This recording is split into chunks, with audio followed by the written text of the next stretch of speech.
Hello, everybody. How are you all doing tonight? Alright, looks like we have live. Still says 8 waiting. Hello, everybody. Right, I can mute my own thing. So it does seem to be that I've successfully figured this out once again, how to get this going. Alright, where's my link? I'm just going to do some setup. I don't want to start until like actually 8 o'clock Eastern time.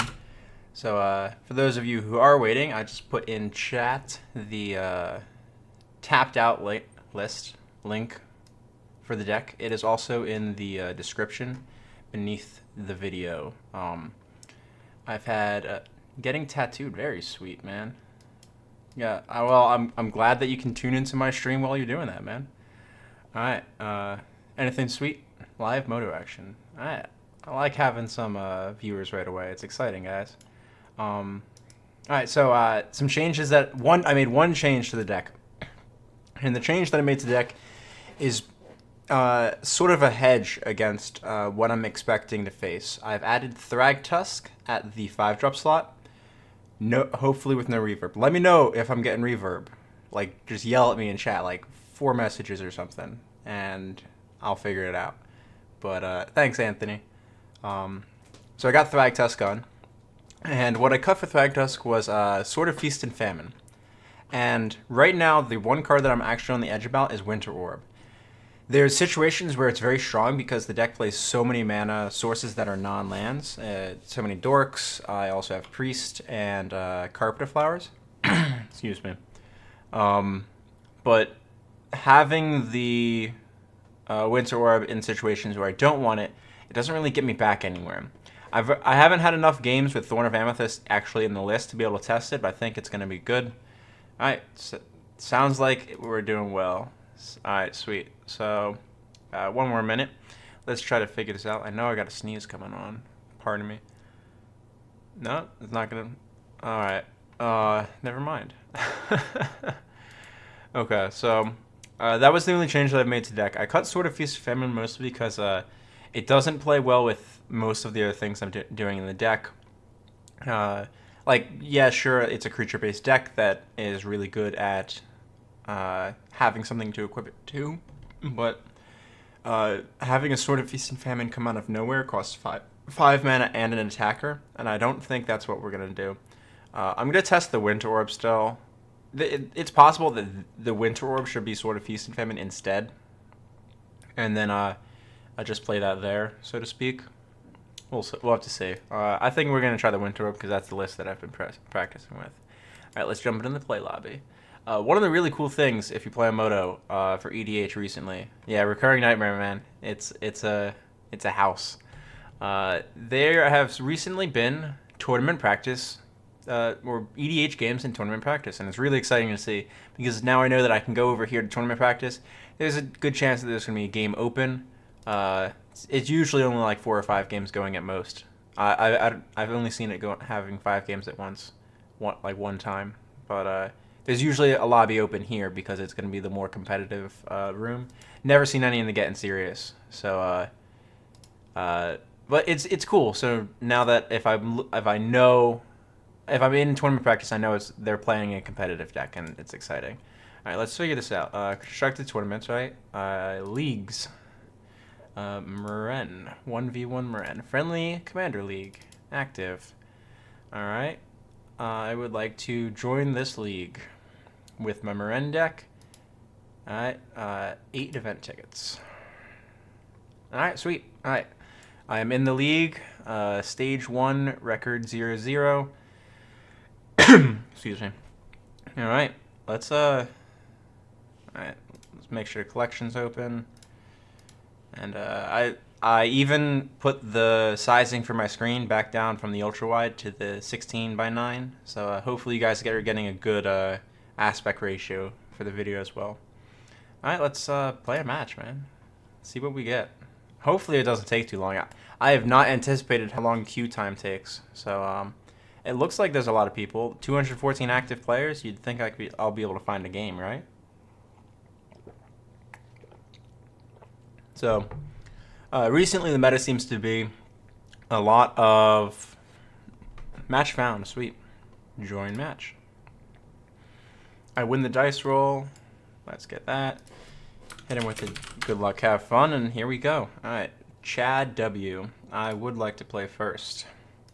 Playing Baral. Alright, so immediately this hand's not keepable. I miss anything? Yeah, I know. I don't know what was going on there. Oh, what a rough league start, guys. So the first hand was Dryad Arbor and no other lands, so it's a ship, especially against Baral. This hand, if this was a Bayou or a fetch land to get the Bayou, it might be capable because it has DT, Imperial Seal, like it's got all the tutors, but yeah, this is rough. This is rough right off the bat. Oh, guys, I'm seeing the chat pop up now because of the latency. Baral, Tasker, Big Green. Yeah, those are the meta. Of course, Barrel's my first. I got a mulligan. All right, I can keep this. It's not getting better. Reanimate. I think I keep Reanimate on top. Because if my line is Satyr Wayfinder, Priest of Titania. Yeah, so I'd keep that on top. And F2. Or number 2. All of my keys are rebound. Alright, Preordain off the bat. So, Sylvan Scrying actually will be somewhat useful, hopefully, because I'll be able to get the Cavern of Souls if I need it. There's a good chance I will need it. Thankfully, they didn't have turn 1 Baral off one of the still legal mana rocks, like Lotus Petal or Chromox. I think Chromox is still legal as well. I actually can't remember off the top of my head. Now, yeah, it's alright, Jake. We'll be fine. So matches in this are 20 minutes. Satyr Wayfinder is definitely the go here. Because I need to make sure I have land for next turn. Alright, and I get Oracle. So that means I can reanimate Oracle next turn as well. So I'll be able to reanimate Oracle, play, and cast either Sylvan Scrying or Priest of Titania. Alright, so let's start with reanimate Oracle Moldiah. Show me Counterspell. Or no, Daze. Thanks, guys. He's playing Meren. Yep. Mental Misstep. Oh, brutal. Brutal. I mean, he's got to spend it. Exactly. I hate Baral so much. I mean, he just sculpts so much. That was a good start. Mental Misstep is definitely a good start. That hurts. So let's go Polluted Delta, fetch. The reason I fetch now is there's a pretty good chance that a random Baral list will also play Stifle. So I'd rather not get my Bayou stifled out from under me. Alright, and that's a Shaman, that's a Shaman. So now my plan is I'm going to Sylvan Scry. Even though I could play Priest here, I can Scry for Cavern of Souls. Bayou. Scry, Cavern, and I can name Shaman, and all of the things that I might cast can all be named by Shaman, which Meren is as well. Human Shaman. Not attack, obviously. Alright.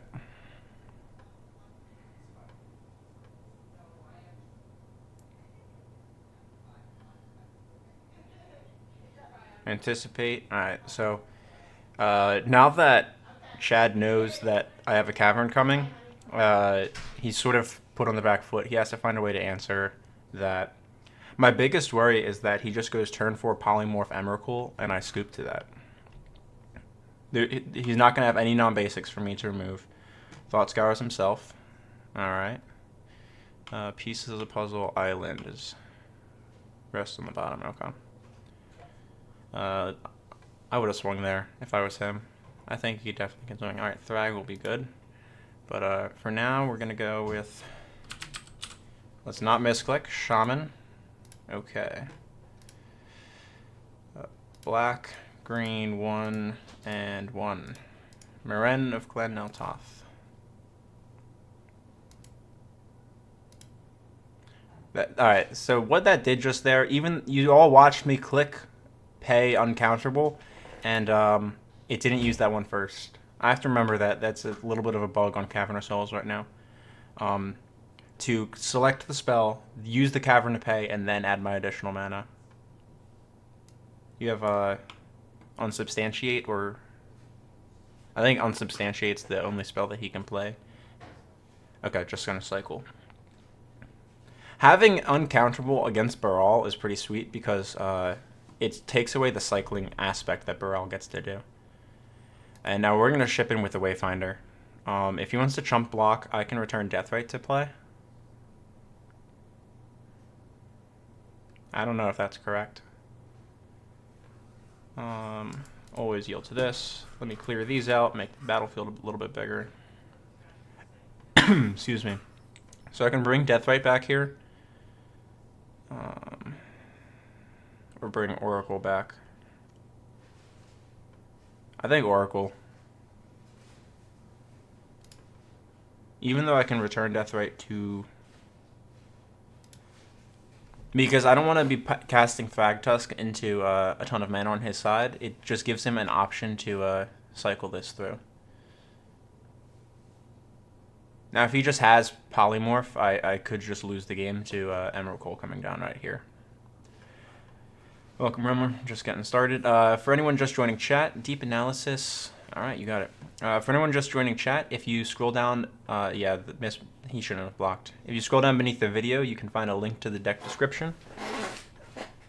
It's on tapped out. I have made one change. The Thragtusk has been added to this. I would not have done that. Now you're discarding 2 cards. I mean, I guess it gets rid of it this turn.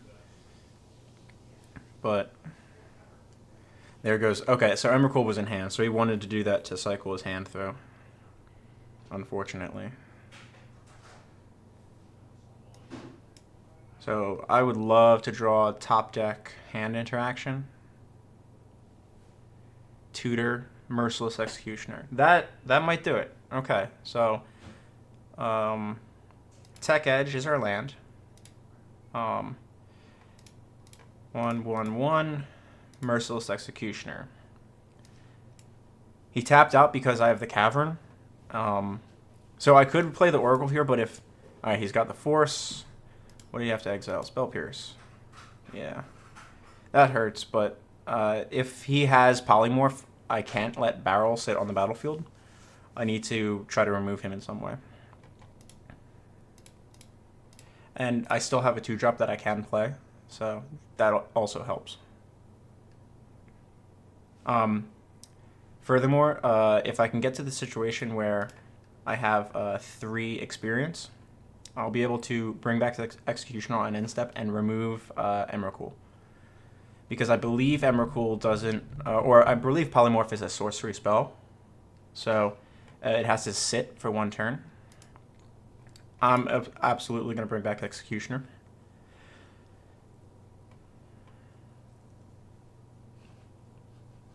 Because if I don't bring back Executioner, he has Polymorph, he Polymorphs Baral. I don't have a way to get up to 3 experience. Mystical Tutor. Revealed. This could be something like a Psych Rift or a Devastation Tide. Bribery. Okay. So you have the land for the bribery. Yep. So he's going to bribe me.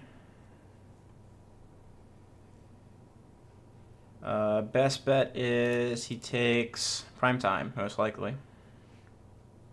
I can't imagine him taking anything else here.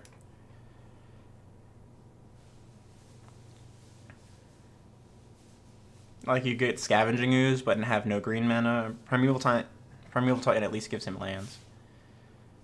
So Poly is sorcery. All right, thanks, Dennis. No, so I put this up on the side because I like having this chat in the playback later on. Yeah, he gets the prime time. So that way people can see who I'm interacting with. I know it shows how bad the lag is that you guys between me talking and you guys getting to see what's going on. But, alright, so I can... Oh, I'm going to chump block this. He should not have attacked there, because now I can cast Merciless Executioner and get a 3rd experience if he can't counter it. And now that he is no longer has Force of Will, he can't counter. Unless he packs me. Don't pack me, bro. So I'm going to cast Merciless Executioner.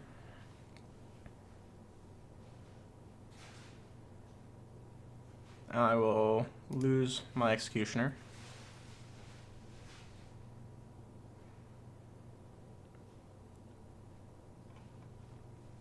That was a greedy attack. Like, to take 1 mana off my board, he should not have done that. Alright, because that gives me my 3rd experience. I didn't have to find a way to kill the Priest of Titania, which I wouldn't have been able to if I just attacked and he didn't block. I don't know why he's attacking Dennis, if that's what you're getting at here. I think I absolutely tech edge here.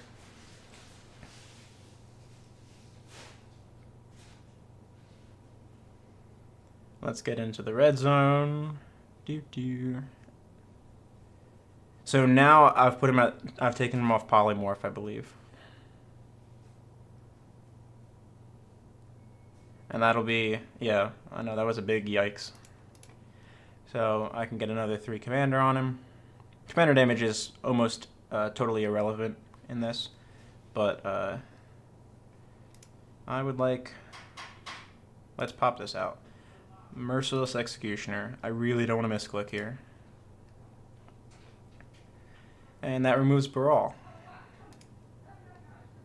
Now my opponent, it costs 7 or 6 to replay Baral. So if they want to replay, they tap out, like replay Baral. I cast my Oracle uncounterably, potentially get lands, end my turn, get Merciless Executioner.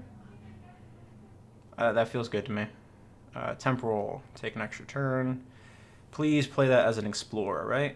Yes, it is an Explorer. Fantastic. Protean Hulk, I have not been playing it on here at all. So the reason I'm not F6ing here is I might want to change a location on Meren. It's sort of niche, but you don't always have to. It's worth knowing that it's doable, though. Alright, so...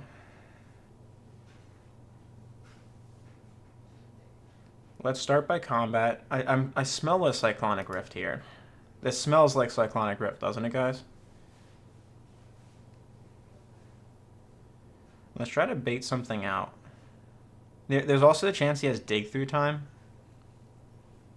So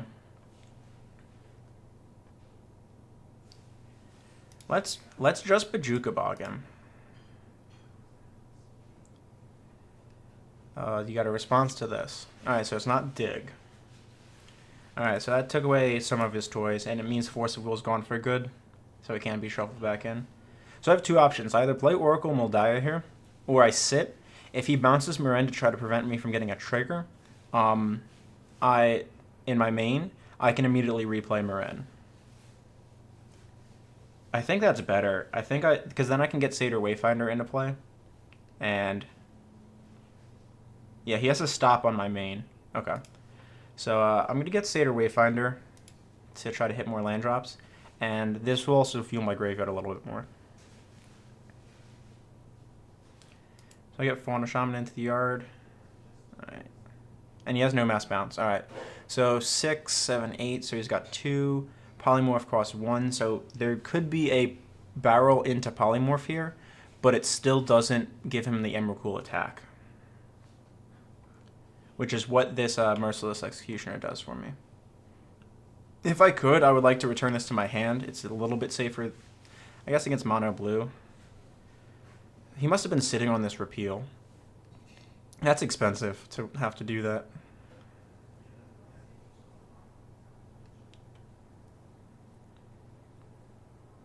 Ooh. If only I named human. Do I go for it, fam? Let's start with combat. See if he's going to blink at something.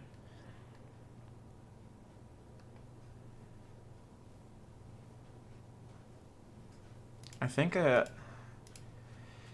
let's cast the Meren. Let's remember how to do this. Alright, so now I add black to my mana pool. Use that. There we go. Green, black. 1 Meren. Unsubstantiate? Yeah, okay. We smelled that one. And that's fine. It's spent now, and so he spent his entire turn repealing and unsubstantiating Meren. So that turn did nothing for him. All it did was this cycled itself, but this is a tempo play, and that's it. And if he goes Baral into Polymorph, there's no way he stops Meren, because I have uncounterability, and he'll be tapped out, because it costs 6 and 3 after Baral hits play. Satyr Wayfinder, Loki meta wins games. I don't know why he used the repeal. He's going really defensive, but I'm gonna play the smart round. All right, so I got a command tower. So 1, 2, 3, 4, 1, 2, 3. So if I play Oracle and have, I really don't want to get countered. So I have to assume I'm only casting 1. If I resolve Meren, that's also a Fauna Shaman on my end step. I don't think he can allow me to have a Fauna Shaman. If I have Fauna Shaman, he loses, because I have so many tutors. I can also start dumping Acidic Slime into my graveyard, and then I can start attacking the land base. So cast Meren, black, black, green, black, and 1. God, Cavernous Souls is just so good. Remand. Alright, so he's cycling a Remand, but he can't counter the Meren. Alright, play the command tower. What you got for me? Alright, we're going to get the Fauna Shaman. I could get Primetime here, but honestly, I'd rather start building stuff into play, because that also keeps me to losing from haste effects.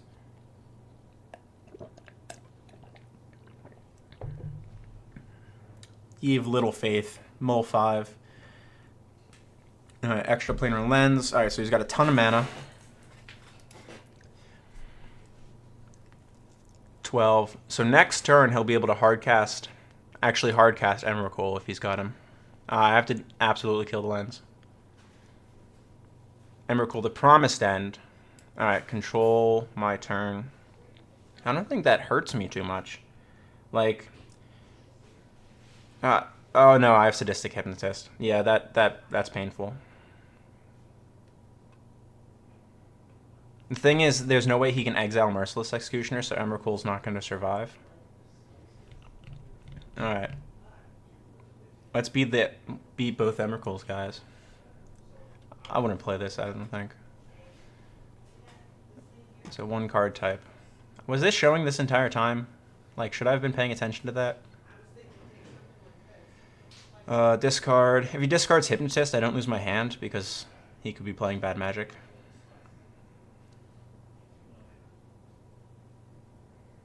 The thing is, on my extra turn, I get to replay Meren, because she'll only cost 6 from my command zone, and regrow Merciless Executioner, if nothing else, which means Emrakul dies. It just means he's got a ton of mana, but nothing to do with it. Okay, so he's looking to see if I have the combo, because he wants to take a look at the deck.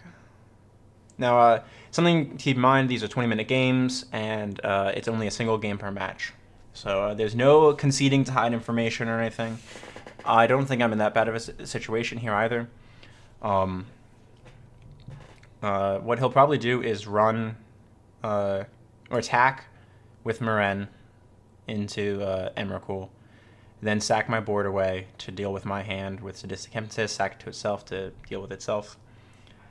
So I lose my entire hand here, and even that with the Meren deck doesn't feel too bad, because I have Acidic Slime going. Emrakul's not really a worry for me. I mean, I definitely have to, if only it was survival.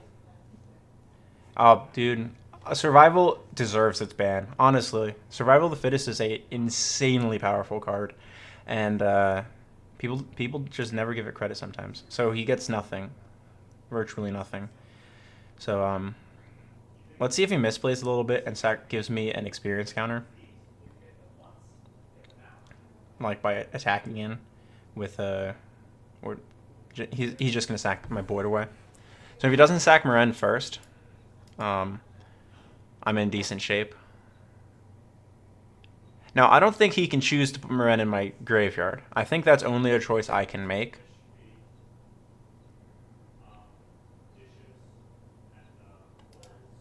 I don't know. Maybe he can select graveyard for Meren. If so, I'm in much more difficult shape. But because I can't right click on it right now.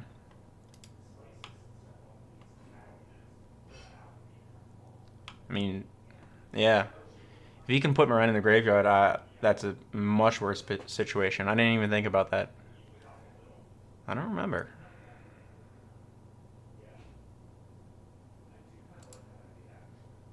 Yeah, it doesn't say. Alright, what's attacking?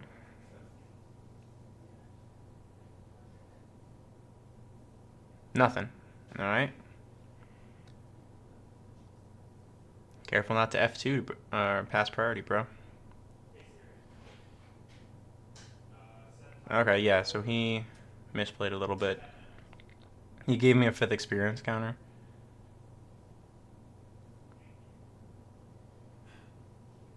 Ooh, I know what he's going to do. He's going to Meren, regrow Merciless Executioner, sacrifice Meren. That's what I would do. Because then it traps Executioner in play. They make all the decisions. No, he can. Oh, he can put it in the graveyard. All right, so I may have actually lose the game here. We'll see. Nope, he's put it in the command zone. All right, so maybe he's just bad at Magic. I'm in a much better spot now. If he had left Executioner in play, like, yeah, he's got extra planar lens for a turn, but then I get to Acidic Slime away the extra planar lens.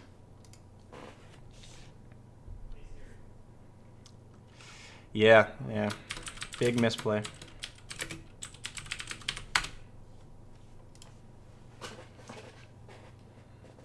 Since that's default. Yeah.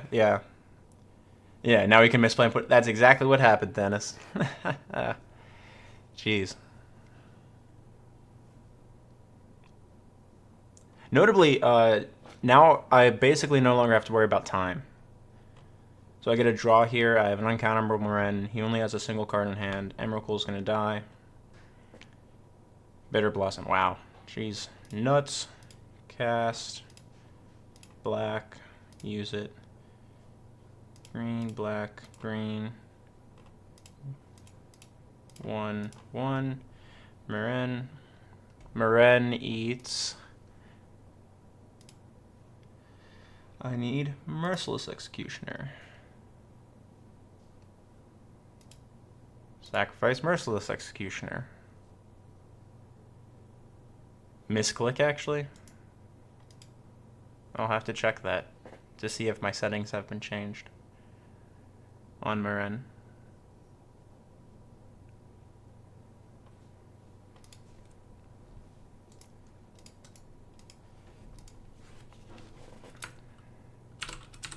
So he would have won depending on what my top deck is this turn. So let's see what that is.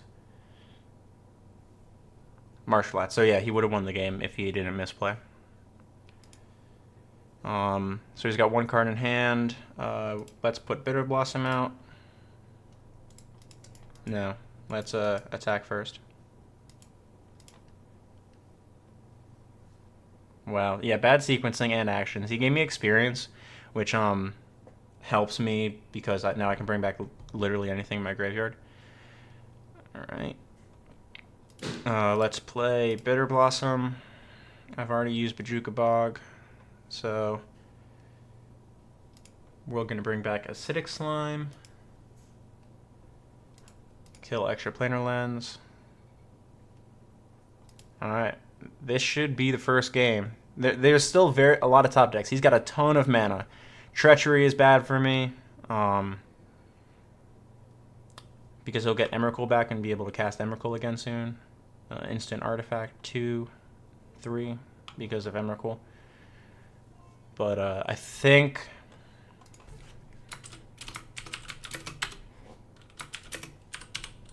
the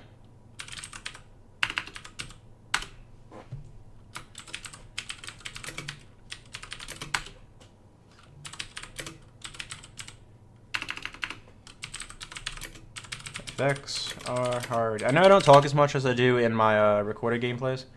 I think the default for Moto, yeah, the default for Moto puts the commanders back in the command zone, and it's a before effect toggle to change it.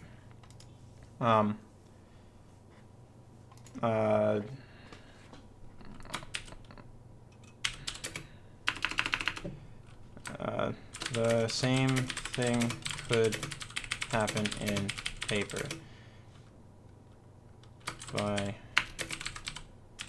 And I'm not conceding for it. Putting it back in a from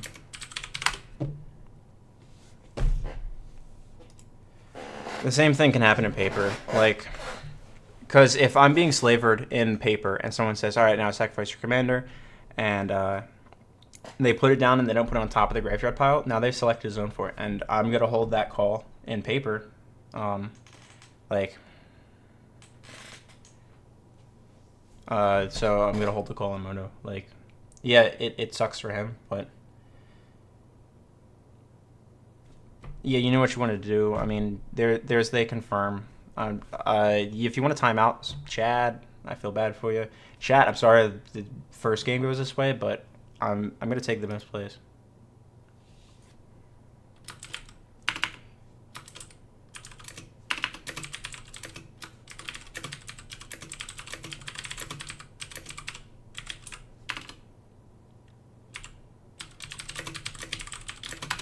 Yeah, you got a high tide.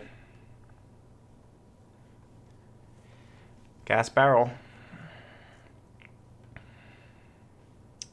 What do you guys think? What does chat think?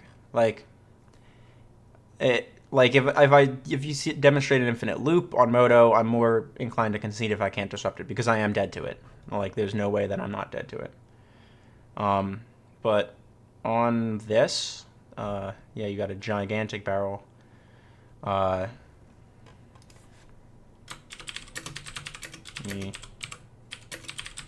Give me XP counters. All right. So he's complaining that he's dead, but he is flipping over into Emrakul right now.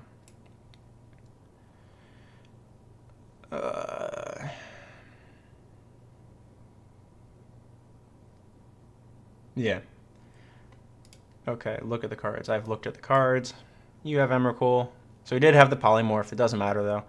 I attack with Acidic Slime. So he's going to replay Baral. Yeah, so what's he complaining about? He still has a non-zero chance to win the game. So Baral costs 1, 2, 3, 4. I don't know how much he paid for Baral there. Always yield to this. All right, let's go to the red zone.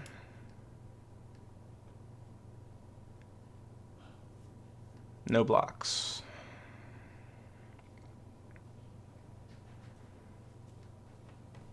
And I'll bring... Does Emrakul trample? Flying, protection from colored spells? No, it doesn't. So we'll bring back Merciless Executioner. And we'll sacrifice Merciless Executioner. So I have to keep Bitter Blossom around, basically.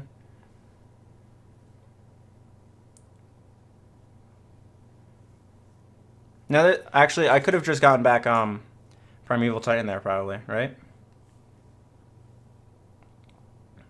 Am I gonna survive Emrakul hits? So I sack 1. So that, and then I sack Slime, Bajuka, Marsh Flats, Swamp, Forest. 1, 2, 3, 4, 5, and Forest.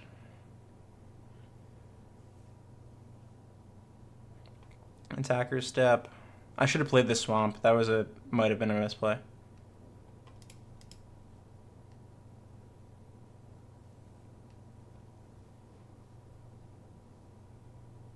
Because if I draw another land, then I can't play both of them.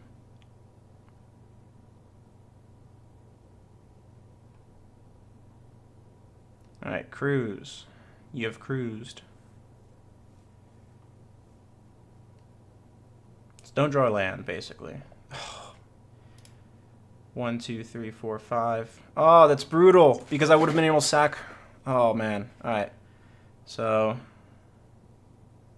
attack with Meren.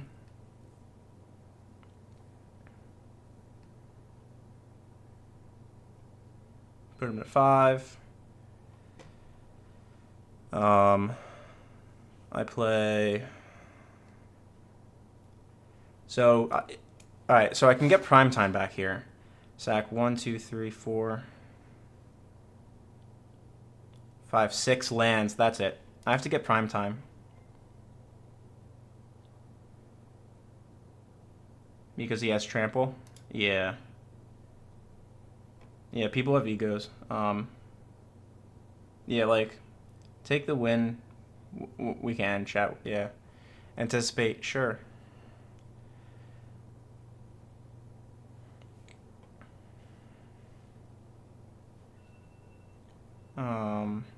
I don't need to fetch with Messier and Farce. It's just going to be sacked. Yes, use prime time.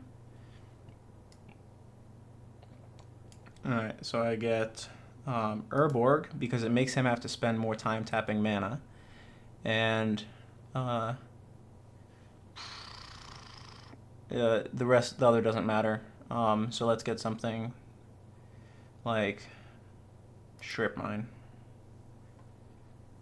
Because I'm sacrificing the lands to Emrakul anyway. And now he's at the point of he's dead to... So, presumably I let Emrakul hit me here. This would be a fantastic first game. Time Twister. That might hurt. Ooh. Did you just pay 1 mana for that? Jeez. Alright. No, he over-tapped for it. So, yeah, let's twist. Alright, I get nothing instant speed. I'm not going to have mana on my turn anyway. But he has to find an answer to Primeval Titan exactly. Piece of the puzzle. Real top 5. Into the Royal. That'll do it. Goddamn. Alright, so he's going to bounce prime time here.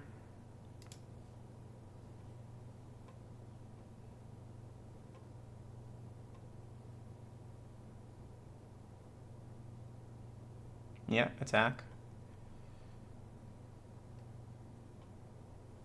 1, 2, 3, 4, 5,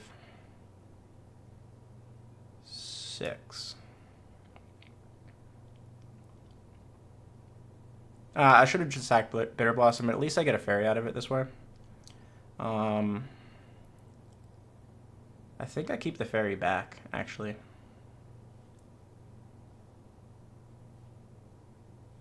One, 2, 3, 4. I'll keep the fairy back. I can take a hit from, like, a damage hit from Emrakul. Yeah. Meren Voltron the whole time. Surprise! Alright, so no blockers. Yeah, so he bounces prime time.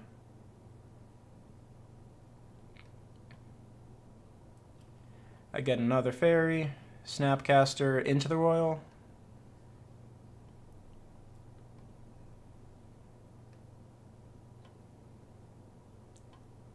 So now he has to spend mana for Into the Royal. I thought it cost 2.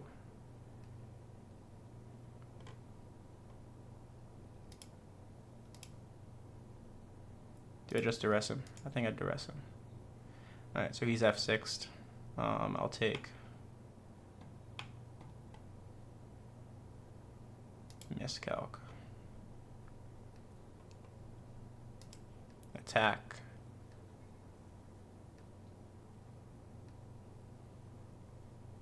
Pitch. Prime time.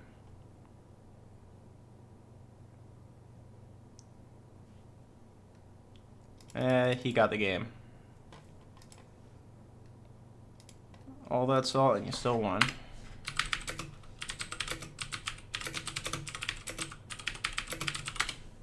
Oops, wrong one. Alright, you got it, man. Well played. Return to details. Alright. Battle cost reduction, yeah. That was a... On Interroyal, it costs 2 if he's kicking it, which he should have been because he has 2 reducers, so he can pay blue. I should have kept the Urborg Gestalt, you're correct. Because I wasn't going to have the fairy anyway. I also could have blocked and made him have to spend 2 more attacks to kill me even after my board was clear. So, I mean, 6 of 1 half of the how to lands that from Annihilator 6 trigger on Emrakul.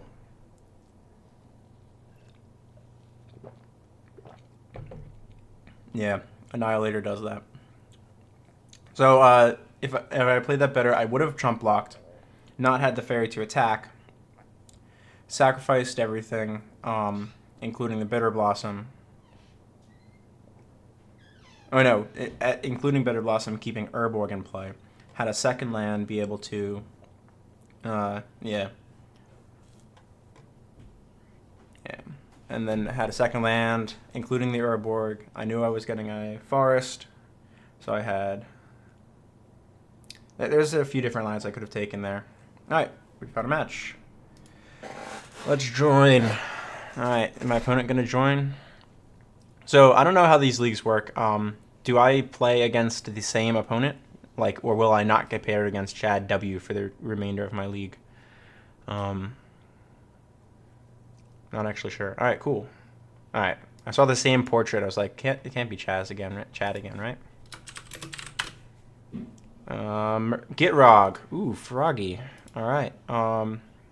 Thorn stops their combo. This is a keepable hand. I can go turn 1 Thorn. Yeah, to keep this. Turn 1 Thorn. I don't have creatures for the birthing pod, but that's all right. We'll get there. Raven's Crime. I have plenty of lands, so I can throw this away.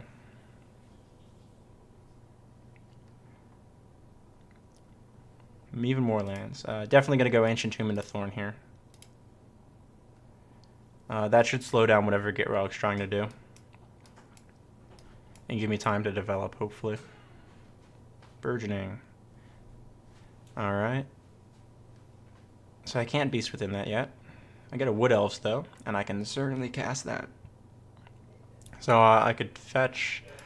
I think I'll find another opportunity. Always yield to Burgeoning. Unfortunately, this lets my opponent put a land in, but I'm going to ramp... Plays a land. Alright. So I'm going to keep pace ahead of them. Yield to that. By ramping ahead of them with the Wood Elves. And that gives me the Beast Within, or the pod selection. So I'm going to get the Overgrown Tomb here just to get it out of the deck, knowing that Polluted Delta and Wind is that in Swamps. But this gets rid of the shock effect on it for the time being. I would not like to pay 2 life because I have nothing to cast off of it. And let's F2. Get comfy, lads. Ladies, yeah, this is a grindy one. So never played leagues. It's all single elimination, but leagues you play 5 matches. Or single games per match, but you play 5 of them. So are you going to push out Gitrog here? I don't think that's a good decision. You play an additional land. Like, he could conceivably push Gitrog into play by sacrificing Crystal Vein and hoping that's... Yeah, alright, that's a frog, right? Yeah, sweet. I'm going to kill this. I don't think you need a frog. Blooming Marsh, that comes in tapped. I have to pay 4 mana for Beast Within, though. So, let's just play the tap land.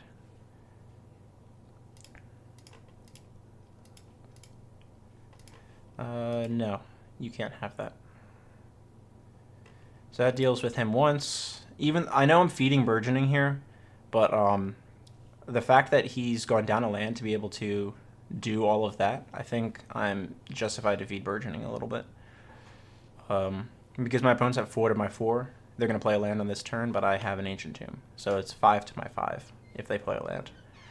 I will not block because I plan to pod Wood Elves away and remove your hand from this game.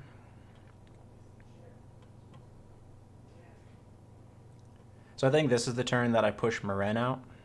Because I kind of want to have a turn where I play pod and activate pod in the same turn, immediately getting experience.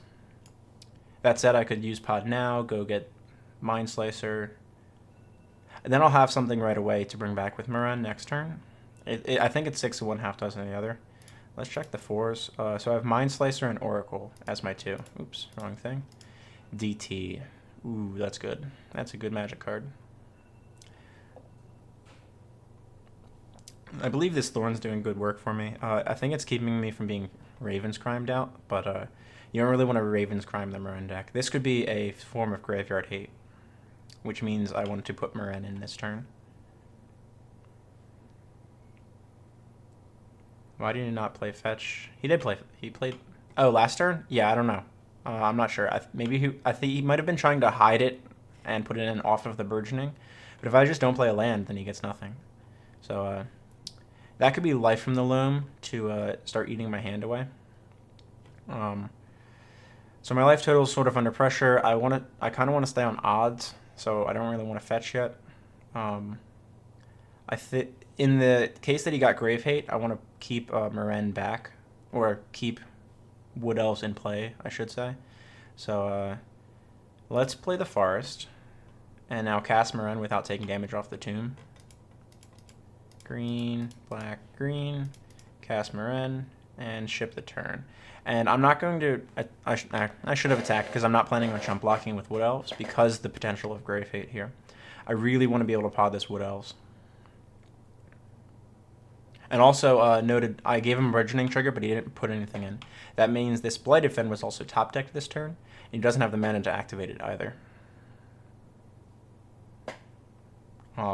Now, if that means I definitely want to play pod and use it before putting another land in, if he doesn't have another source of mana.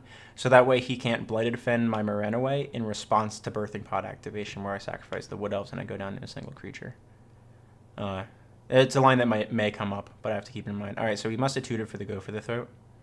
That's fine. I'm actually winning the mana race here, so... I would have waited to see if I chump block and then do it in response to chump block. Because how that looks, it looks like I was trying to set up for a chump block. Wow, that's a big top deck. So they must have top decked Blighted Fen because it wasn't put into play, so that means they still no longer have lands in their hand. Burgeoning doesn't matter anymore. So that's Demonic Tutor costs 3. Let's keep all that stuff in mind. I'm going to get the Dryad Arbor here. I can Dryad Arbor into my opponent's 2 mana off of Gitrog.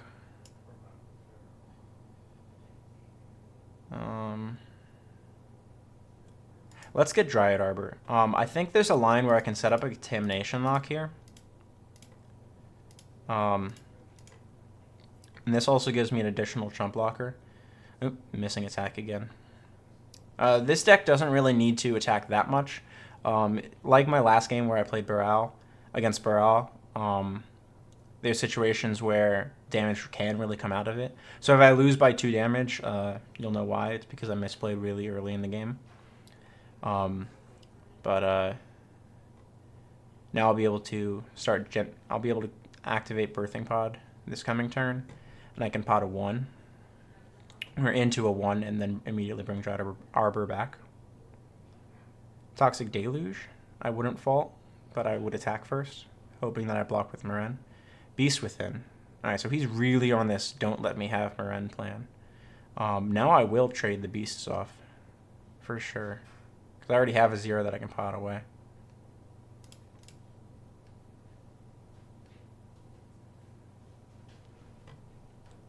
Alright, so let's just play the Swamp, because this only gets a Swamp anyway. There's a reason to play this, and that I might run out of swamps in the deck, but I've since increased the count of them, so I have 4 of them. So I don't really need to worry about running out of fetch targets for this. No, you got to keep in mind it's always going to be swamp because I have both of my fetches in play, or fetchable lands in play. So Meren costs 8 here, I believe. So 1, 2, 3, 4, 5, 6, 7, 8. So I can tap out and put Meren in. My opponent's sort of been on this must stop Meren. What can I DT for here? Oops, wrong thing. So I can DT for Thragtusk. So I have 8 mana, so anything 5 or less. I can DT for Thragtusk or Acidic Slime. Acidic Slime might take their board down.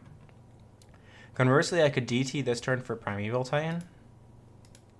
I kind of like this line. Yeah, so I think that's the line I'm going to take. So I'm going to black, 2, 1, 2, 3, 1, 2 life, 2 life. So I take 6 this turn, but then I can put Primeval Titan in. So I can pod, Primeval Titan, and DT all in the same turn for 6 life. I think... That's actually tough. So it starts with this. All right, so it starts with pod. So I can get Primeval Titan this turn, or I can get Thragtusk. Thragtusk can start gaining back life. Prime Time will deal with his graveyard for good, though. And I think taking away all of those resources is pretty good as well.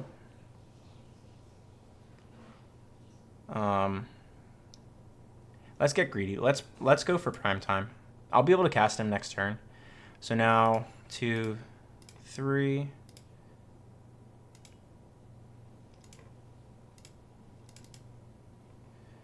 And 4. There we go. And now I can attack with Wood Elves.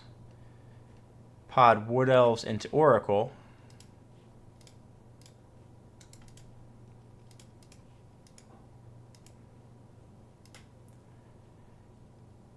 Oracle Moldiah. Ooh, I don't really want City of Brass. So I'm going to play that. They have nothing. I'm going to fetch the City away. City does nothing for me. So I get birds on top. So I lose out on a land drop, but I'm okay with that, honestly. And he doesn't know. He probably thinks that I tutored for Birthing Pod. Alright, so 1, 2, 3, 4, 5, 6. So he's still one off Gitrog. I think that was a really greedy play to try to push Gitrog into the battlefield by sacrificing a double source of mana, going down to 3 lands. He hasn't recovered from it since then. Alright, so he picked up Misty and Crystal. And he's got a map. Fine by me. This actually lets me remove Life from the Loam from his deck for good. And that might be the game. I definitely need to get Thragtusk into play as soon as possible. So I'm going to pod this Oracle away this coming turn. Because I want my life back that I wasted last turn trying to do. That's not enough for me. So green, green, green, 1, 2, 3. Prime Time. I really would prefer not to use Ancient Tomb if I don't have to. I would love to use his ability. Bajuka Bog, and what's my swamp count? 4. Coffers costs 1, 2, 3. Let's get Tech Edge. Or, there's a lot of choices here. Let's just get the Strip Mine. No, let's get Volrath Stronghold. I think that's going to be the best line. Because that way if he wraps my board, I just can Volrath whatever it is back. I get Command Tower off the top. I let him put a land into play here, but that's okay with me. Because I'm going to be able to play Birds of Paradise. I'm going to actually sit on the Birds of Paradise.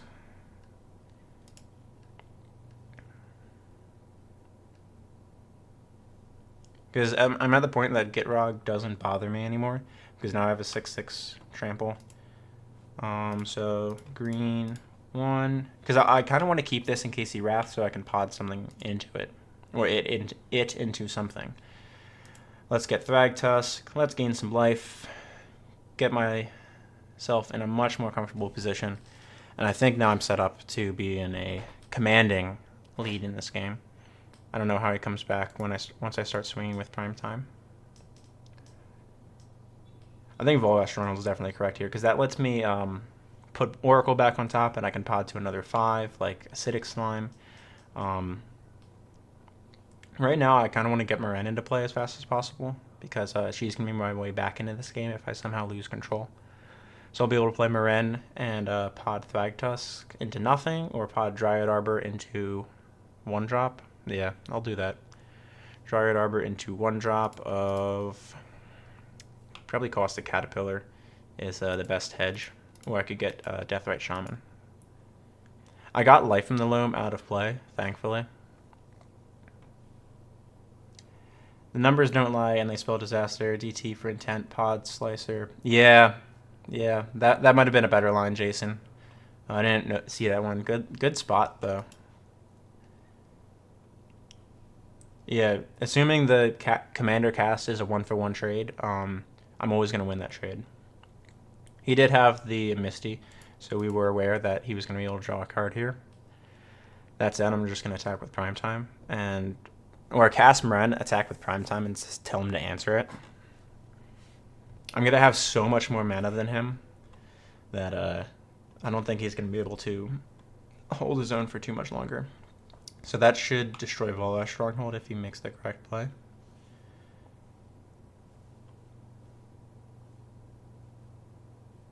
He's targeting something. I think he's considering the Ancient Tomb because I have life gain. I have so much mana, you just take away Volvash Stronghold. Oh, he targets the Bayou? Oh, man. That's a misplay. That is a massive misplay. It's just a Bayou. I got so much colored mana. Like, I guess he's trying to reduce my green, is the thought. So, let's see. She costs 8. 1, 2, 3, 4, 5, 6, 7, 8. 2 up after that to be able to pod. 3 up after that to be able to pod. So, I do have to use Ancient Tomb here. Hurts, but I'm going to do it. 2, black, green. 1, 2, 3. Because I'm going to pod the Dryad Arbor is my plan. 4. Let's use the Volvash Stronghold because I'm planning to pod anyway. Let's go to the red zone. Would you like to block the Thragtusk? Running away with things. Yeah, hey, Primetime is a very powerful magic card. Alright, so let's... he's got plenty of black mana, so I don't mind giving him Urborg. So let's go with Urborg Coffers. Do I really need more mana? Or do I go for utility? I think I go for utility. Let's get Tech Edge and Strip Mine.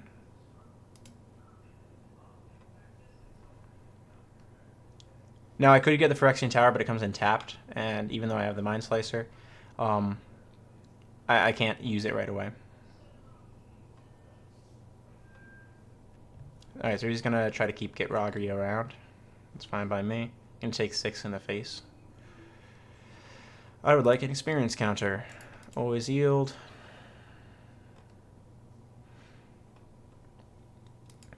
Green. Green. Pod. Dryad Arbor. Let's go get a 2. Or no, a 1. My mistake. I should have paid life there. Oh well. Let's get the Deathrite. Yeah, let's get Deathrite. Deathrite also gives me another source of life gain, so to speak. So I have 2 experience. Nothing I can pull back. Let's get Thragtusk then. Be able to gain another 5 on my turn. And this is why Thragtusk was included, because he generates just such incredible value that I don't mind having him as the secondary source of card life. And his life doesn't cost mana like Scavenging Ooze does.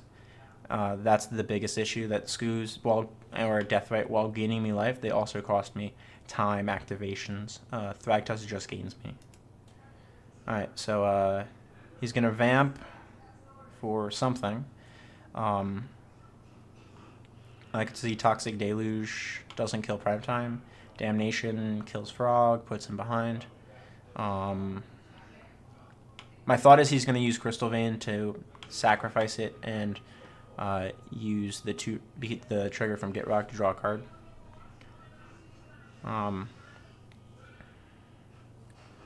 What I should have done, now that I'm thinking about it, is played the bird and potted the bird away and gotten Mind Mesmeric Fiend to take a card out of his hand.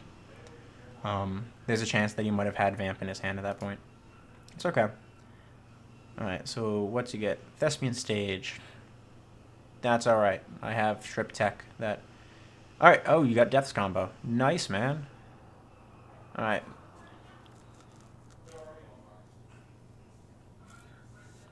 Doesn't have haste. So that's a 2020 legendary flying and indestructible. Does not have trample though. Good to know. Alright, so Gitrog costs 7, 8, 9, 1, 2, 3, 4, 5, 6. So I think if I can get to a Fleshbag Marauder, I'm in decent shape here. Dude was so good back in Standard. Yeah, Thragtusk is definitely like that. So he's going to get a ton of draw here. He has a flying indestructible. That's okay.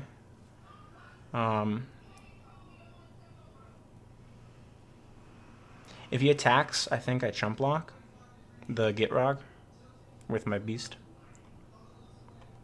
On my turn, I can take him off Blighted Fen, which is what I might want to do.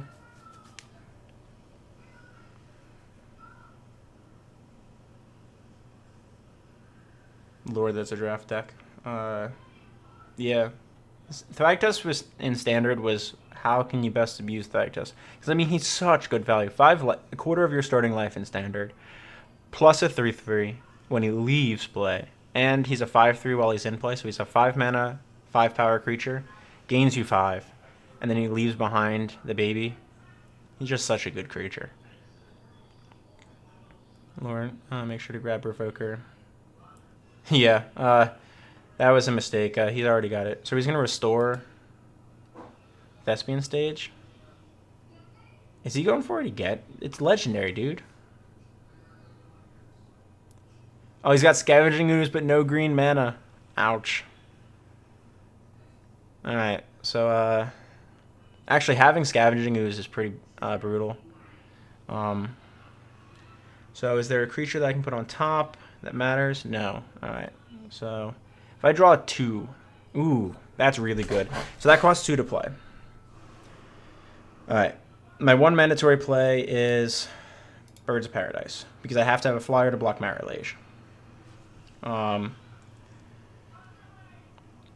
Let's eat Dark Depths to make sure that's gone for good. Let's add green mana. Alright, so let's count my mana real quick. So Skull Clamp costs 3 to use. I can put it onto Deathrite, and then pod him away. So 1, 2, 3, 1 to pod, and 2 life, get down to 9. I think my life I can spare.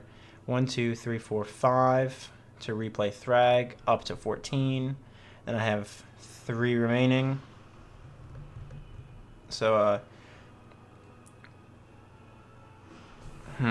this is tough. Okay, so, I think I start with the... I think I can use that safely. Alright, play Skull Clamp. Equip Deathrite.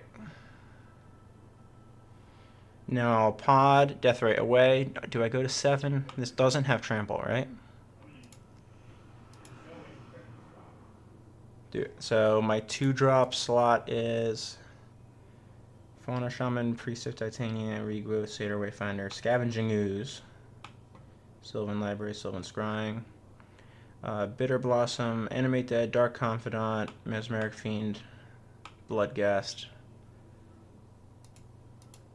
So, I pod 1, 2, 3, 4, 5, 6, 7. I think I just pay life here.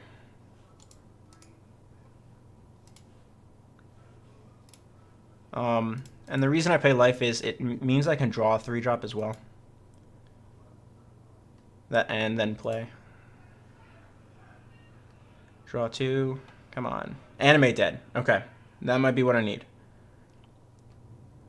2 reanimation spells, but it might be what I need. So I go and get Hand Hate in the form of Mesmeric Fiend.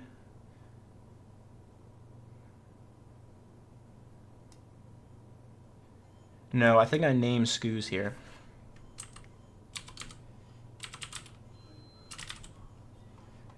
Let's remove Skoos. That means I can also pod Revoker, or animate kill Revoker. So now I cast Thragtusk. Green, 2, 3, 4. I overtap.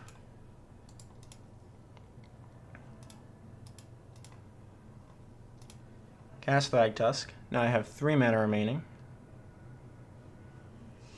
I Skull Clamp, Thragtusk. Now I can animate dead. Oracle Moldiah for no value.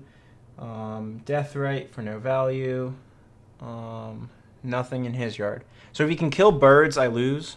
Basically, is what I'm at here. There's no way I can recur Thragtusk. So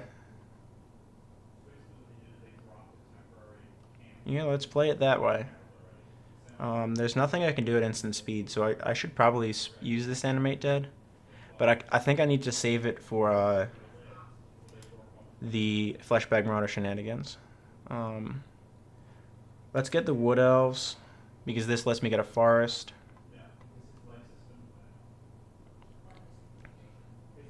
I'm down to 7.5 minutes, so I have to keep that in mind. But getting the Forest also helps, and naming Skoos prevents him from eating my entire yard.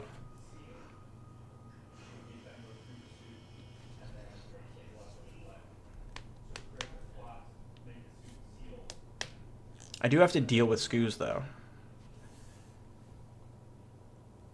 Alright. So if Gitrog attacks, Thragtusk eats it. Marit Lage will, or Bird will trump the Marit Lage.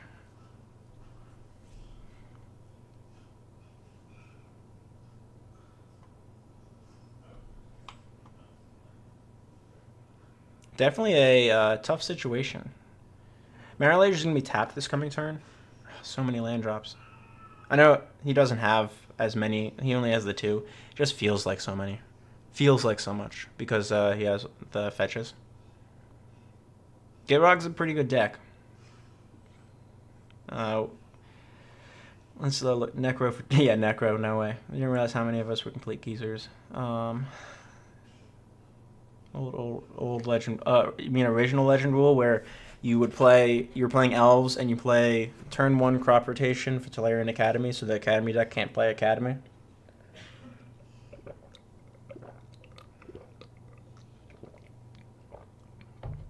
So if he has a kill spell for birds,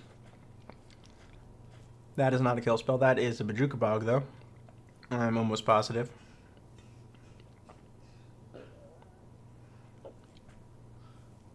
There's also the chance that if he swings out, I chump Gitrog with, like, Wood Elves. And he can't gain enough life out of my yard to survive, because I have 12, 13, 14, 15, 16, 17 power. So if Skoos swing, I don't foresee Skoos swinging. So he got a strip. So is he going to strip his own land? Strip my command tower. Let's make black.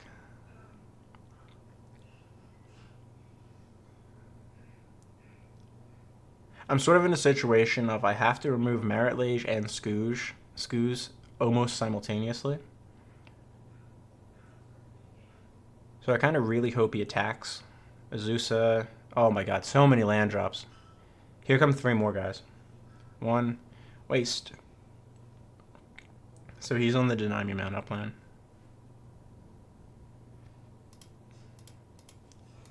Please don't have Crucible. because he's got the Crucible Strip. Alright, let's see. Hey, Alexander. Good to see you. Hope you enjoy it. I got my... I lost to Baral with 20 seconds left on his clock. He was super salty that I didn't concede initially, but it's alright. He still won the game, so I don't see what his issue was.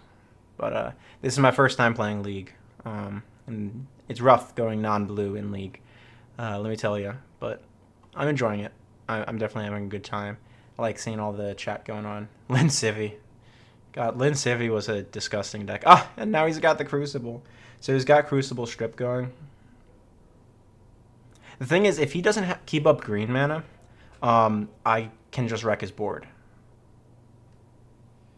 Okay. So I trump this.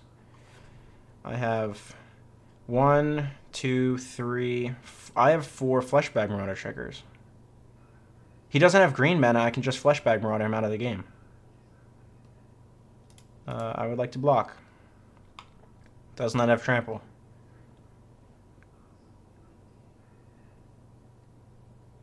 He didn't keep up mana. He doesn't see that I'm going to be able to Fleshbag him. I'm definitely not giving him a land drop. So, let's see. 1, 2, 3, 4, 5, 6, 7, 8, 9, 10, 11. I've got a ton of mana. So, we're going to start with... I think he's just dead. I think I just have him. Tech Edge. 1, 2... 1, 2, 3 because of Amethyst. 1, 2 for Reanimate. Yeah, I think I just have him. Alright, so let's pay the mana. Sacrifice Phyrexian Revoker.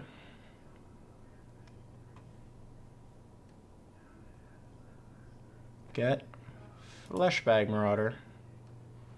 Let Fleshbag Marauder happen.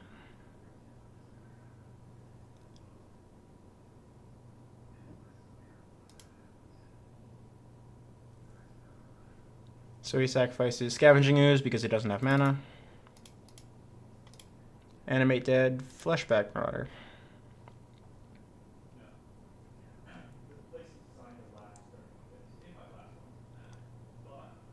Sacrifice Fleshbag Marauder. God, I love Fleshbag, man.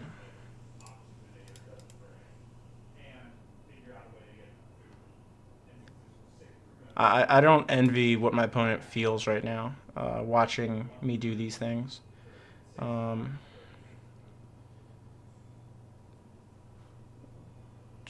Reanimate. Do I want to pay 5 life for this? I could pay 5. 1, 2, 3, 4, 5, 6, 7, 8. So he's 1 mana off recasting Gitrog. Maybe I should have kept a Strip Mine up. That was a misplay. I could have kept Strip Mine up. Oh no, yeah, he's going to replay Gitrog and then have an additional land. A little bit of a blunder. Alright, no big deal.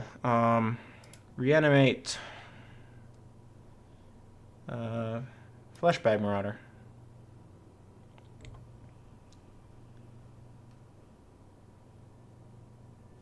Sacrifice Fleshbag Marauder.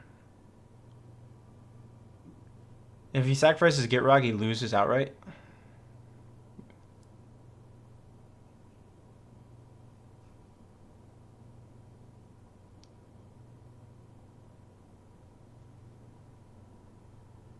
Yeah, there we go. Alright, so do I play Boreal? Now I go to the red zone, I think. 1, 2, 3, 4, 5, 6, 7, 8, 9. Send everything except Meren. Yes, I would like to use the ability. Let's get Urborg and Coffers.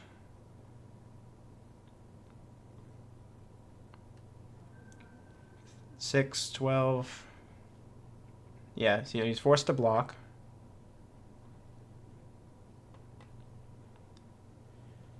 And let's see what I have. So I'm gonna keep Volvash Stronghold up actually.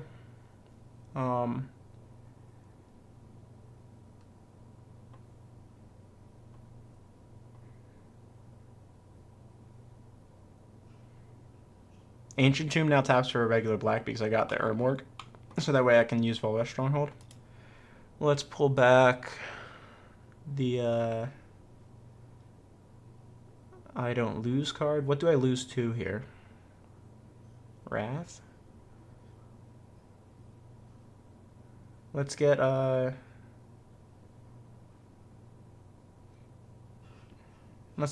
Shaman. I don't know what the name would be. So let's just get the Shaman because it's an additional way that we can attack his life total.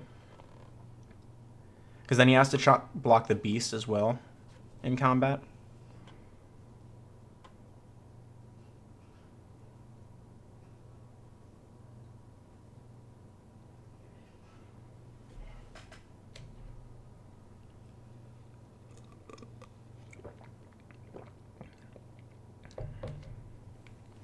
Hey, Lord Corin. Building a budget deck and paper. I need to replace Changed, Imperial Seal, DT, the stacks cards. Imperial Seal, the budget version would just be Vamp Tutor. If you don't want to build stacks, you can sort of build mid-rangey to big mana Meren, especially if you're building for multiplayer. Yep, cycle that. That just took him off Gitrog mana, didn't it? 1, 2, 3, 4, 5, 6, 7, 8. Yeah, he can't cast Gitrog now. That was a misplay. Oh.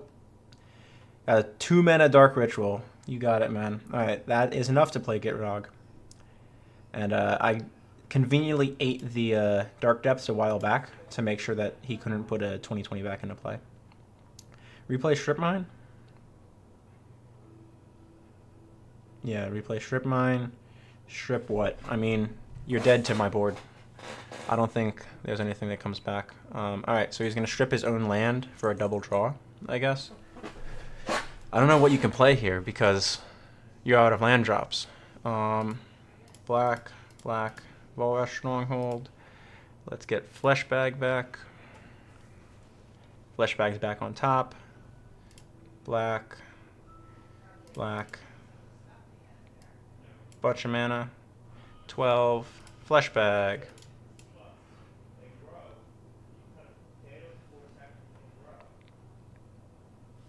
GG's, man.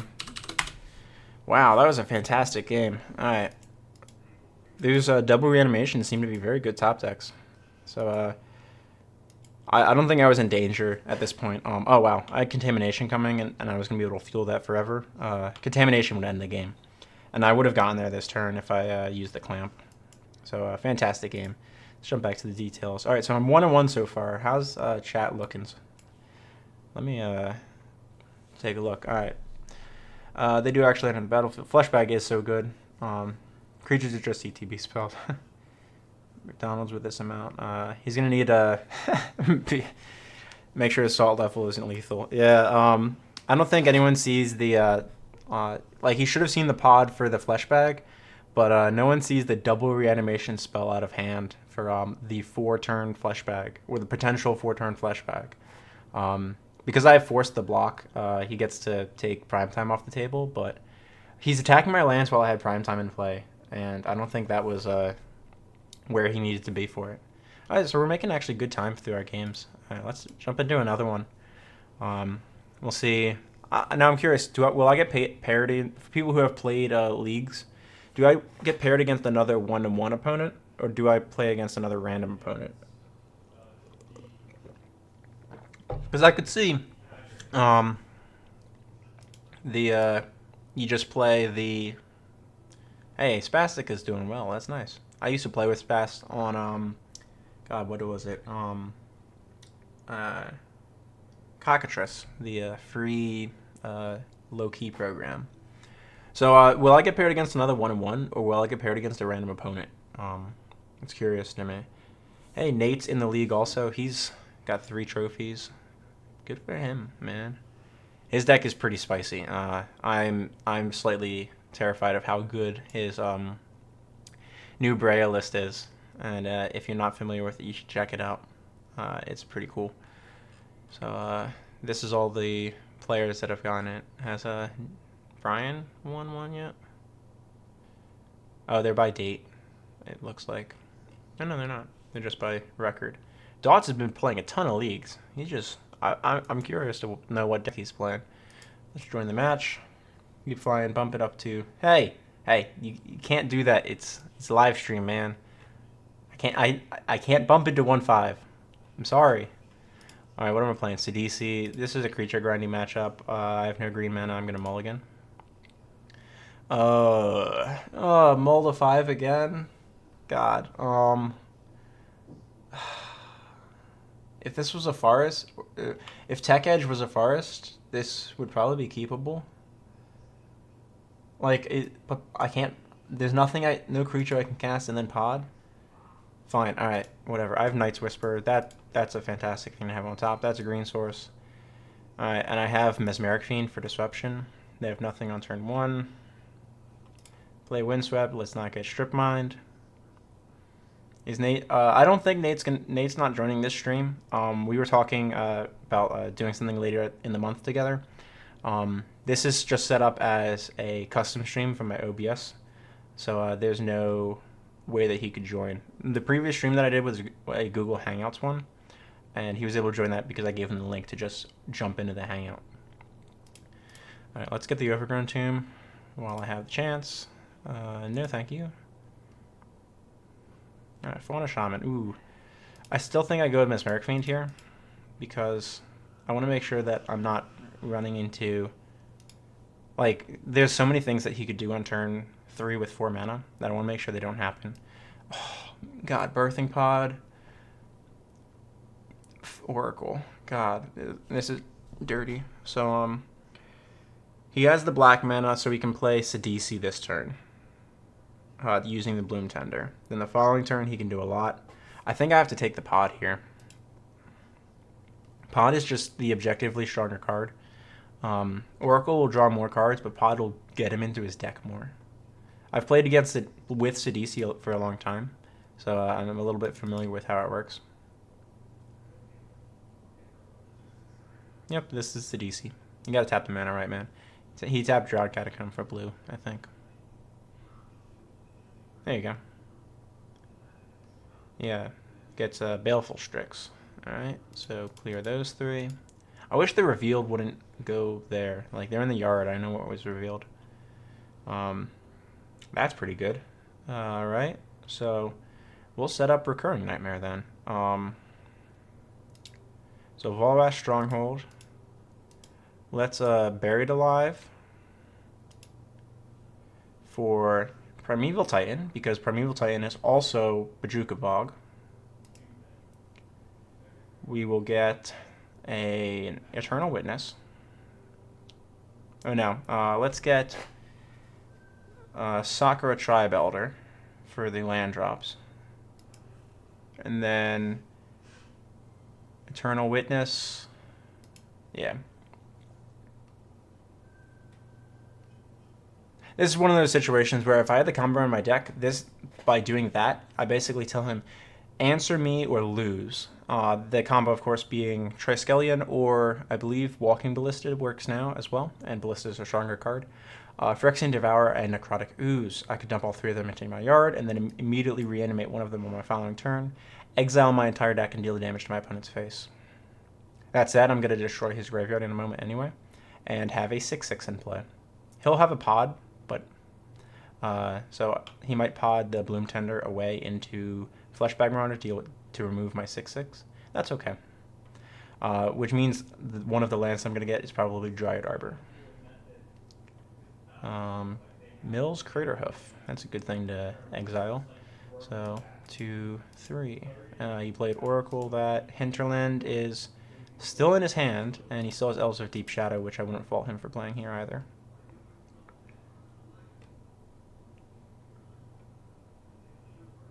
Alright. I did click Primeval Titan. Yep, there's Elves of Deep Shadow. Knew about that. So he's got 2 unknown cards, and Chop is on top of his library. Alright. That was actually a really good draw as well. So I can play that. Black. Recurring Nightmare. Because I'm going to give him the Birthing Pod back. I'll sacrifice this. Sure. Alright. And now I can hide the fact that I have the Dryad Arbor as well. Something instant speed, some kill spell. I mean, I got my trigger. Is he preventing me from searching? No.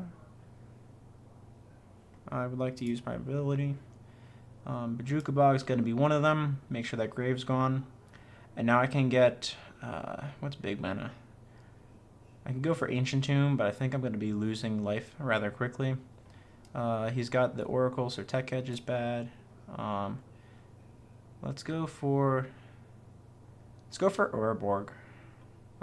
He's got black. He's got more than enough black mana to do everything. He has Bloom Tender, so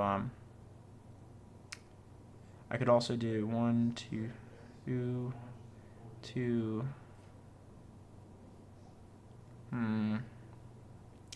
I'd also get... Oh, I have a Stronghold in play. So, yeah, I'm going to get Urborg then. Because that means I can get Cabal Coffers next turn when I attack. This also lets Wooded Foothills tap for mana. But I'm hoping he pods Bloom Tender into... Or he tries to pod Bloom Tender into... well, I mean, he could pod into that to deal with the Nightmare, but... Pod the Bloom Tender into a Fleshbag Marauder, and I can Foothills for the Dryad Arbor in response.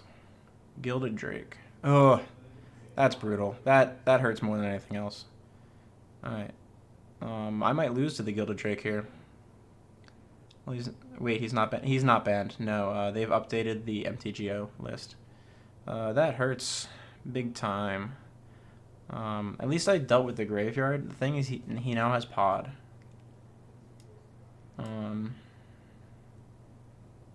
So I would have won this game if I had the combo in my deck, and it sucks because I don't like playing the combo version, but then you lose games like this that would have been totally in the bag. So sometimes it hurts. So the question is, do I throw away a land when he gets the Fleshbag or not? There's also a chance that he pods this just to get the Brain Maggot.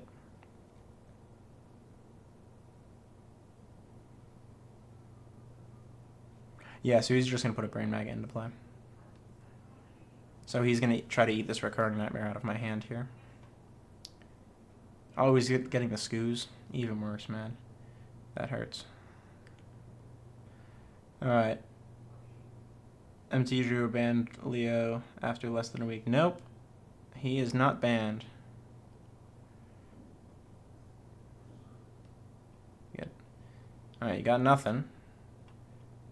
Eldritch Evolution on top. I'm going to take the opportunity to eat one of these zombies. Because you have a Scavenging Ooze and green mana. I am not in great shape. I'm at Toxic Deluge for 6 or bust, I think. So I'm going to try to maximize my chances by fetching.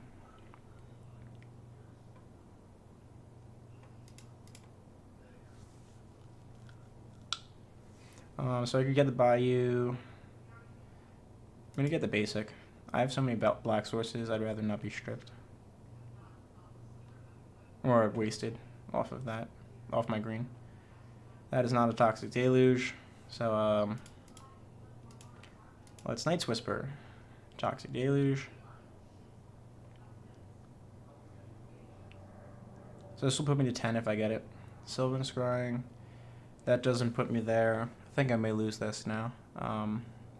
He just had too many tools, and I didn't play the combo. So, woe is me, unfortunately.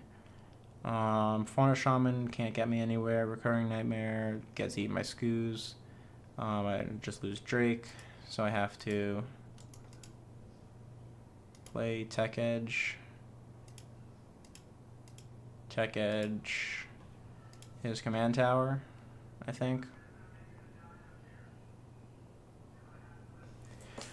Like, I can survive a little bit, but, no. So, 1, 2, that's gonna grow. Yeah, eat my Ewit.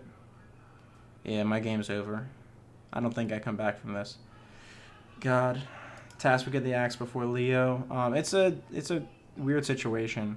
There's a chance Taz eats it. So, So he's probably going to eat something, and I'm going to Volvash Stronghold Steve back on top of my library.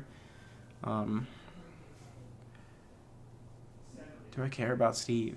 Steve doesn't win it for me, that's the thing. So I think I just have to let that happen. Taz and Leo are sort of in a weird situation where Leo's like the control combo and Taz is like the control tempo. So Tassiger is very difficult to break because he's so cheap and he can be recast so many times that you can still play all of your control elements around him. Leovold's in the weird situation where you can sort of control the game, but he does have a very restrictive cost on him, whereas Tassiger does not. And Leovold, you just want to wheel the board away, or wheel the opponent's hands away, and hope that you win off the strength of Mind Twist. I'm about to be Bajuka Bogged, aren't I?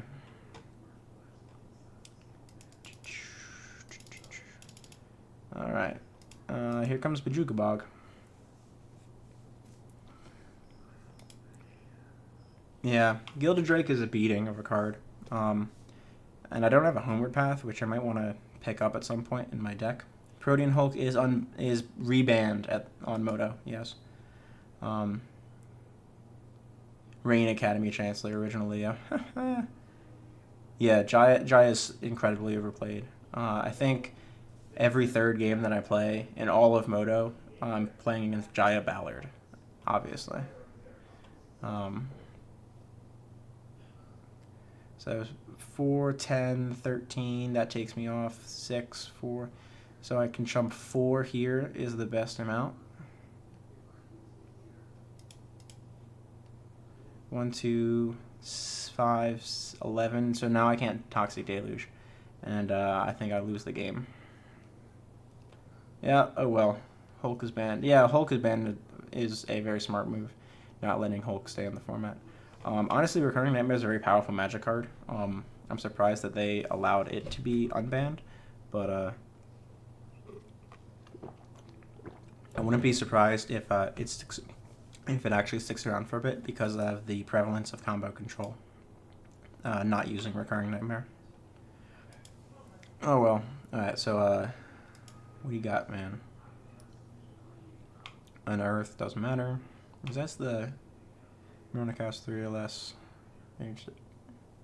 I should play this card. Why do I not play Unearth? What are you sacking? You sack a zombie.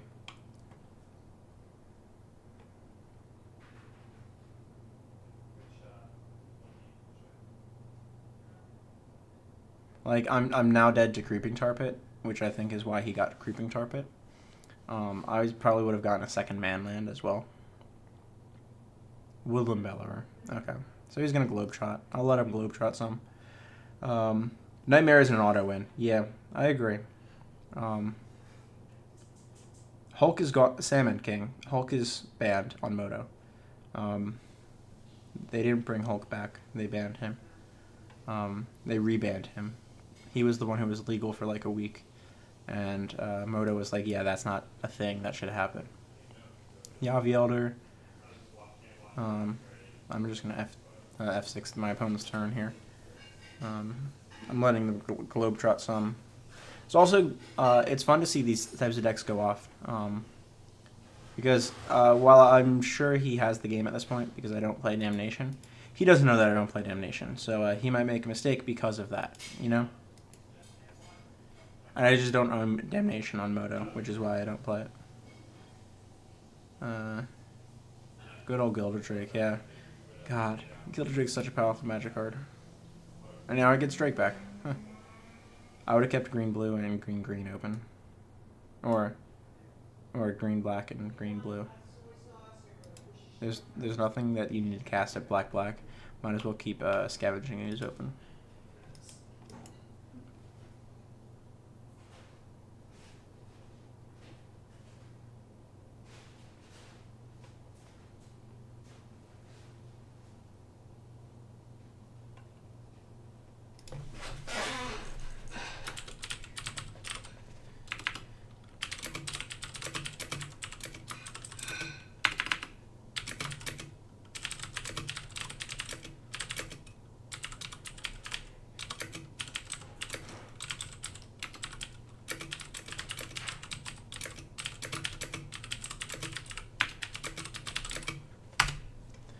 Alright, I'm done globetrotting. I'm done letting him globetrot. He's got his own Meren in play. Alright. I mean, for paper, caused the price to jump. Notable changes deck list. What was it that much of a jump? Was it really? How much was it? $2? I mean, $2 to $20 is a 100%. Oh no, 2,000%? No, it'd be a 1,000% increase, right, Salmon King? 2 to 20. You need to multiply it by 10 to get 100 to 1,000. Yeah, it's a 1,000% increase. He didn't go from $2 to $40. All right, into round 4. So if I win, I think I'm still at 80 play points that I get to carry and play into another game. I'll probably do that in stages and do another series of videos. I don't think I'm going to do that as part of the live stream. We're going to play some other games and maybe tweak a few decks was my plan. Oh, math. I mean, granted, Salmon King, you're not that far off because you could probably find them for $1 in bad condition, and that would be a 2,000% increase to $20. But the last time I saw them, they were about $2. So, you're not really far off, but you're. Because I think the foil was $5. So, foil went up to 40, 30. I don't remember how much foil jumped up to for Protean Hulk. I honestly don't see Protean Hulk sticking around. The math minute with Salmon King. Yeah, it's a lot of back and forth too. Where's that? Thank you. That should be my backdrop. No green mana again. All right, Selvala. This is big mana green. It goes out fast. I have to mulligan. Cavern. I can name elf, but then I can't grow the elf. I can intent the elf away. For green mana? Is this keepable? I don't think this is keepable. That's keepable. Alright, Sylvan Library makes every hand keepable. Alright, so we'll shrink that. There we go. Alright. So now I have turn 1 Nature's Claim. I want that on top, actually. Selvala is sort of the deck that when I'm dead, I'm just dead.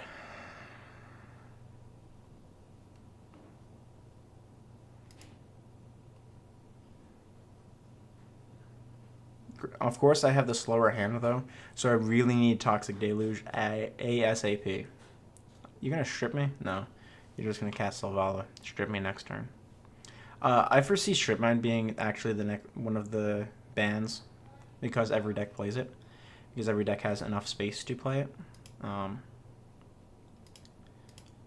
So let's get a Bayou.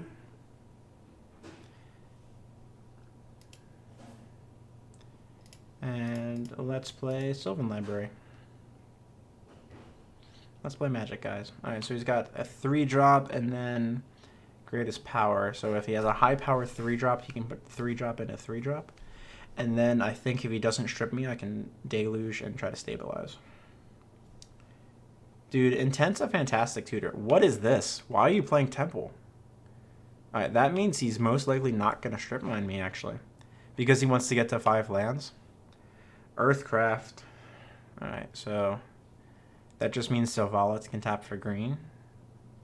Yeah, so he's just going red zone. So he only has 2 sources of mana if I Toxic Deluge. I like that. I like my odds there. So the way that I do Sylvan Library is I always yield. And then I don't click always yes because sometimes you don't want to draw. I would like to draw here. So I kind of want to put...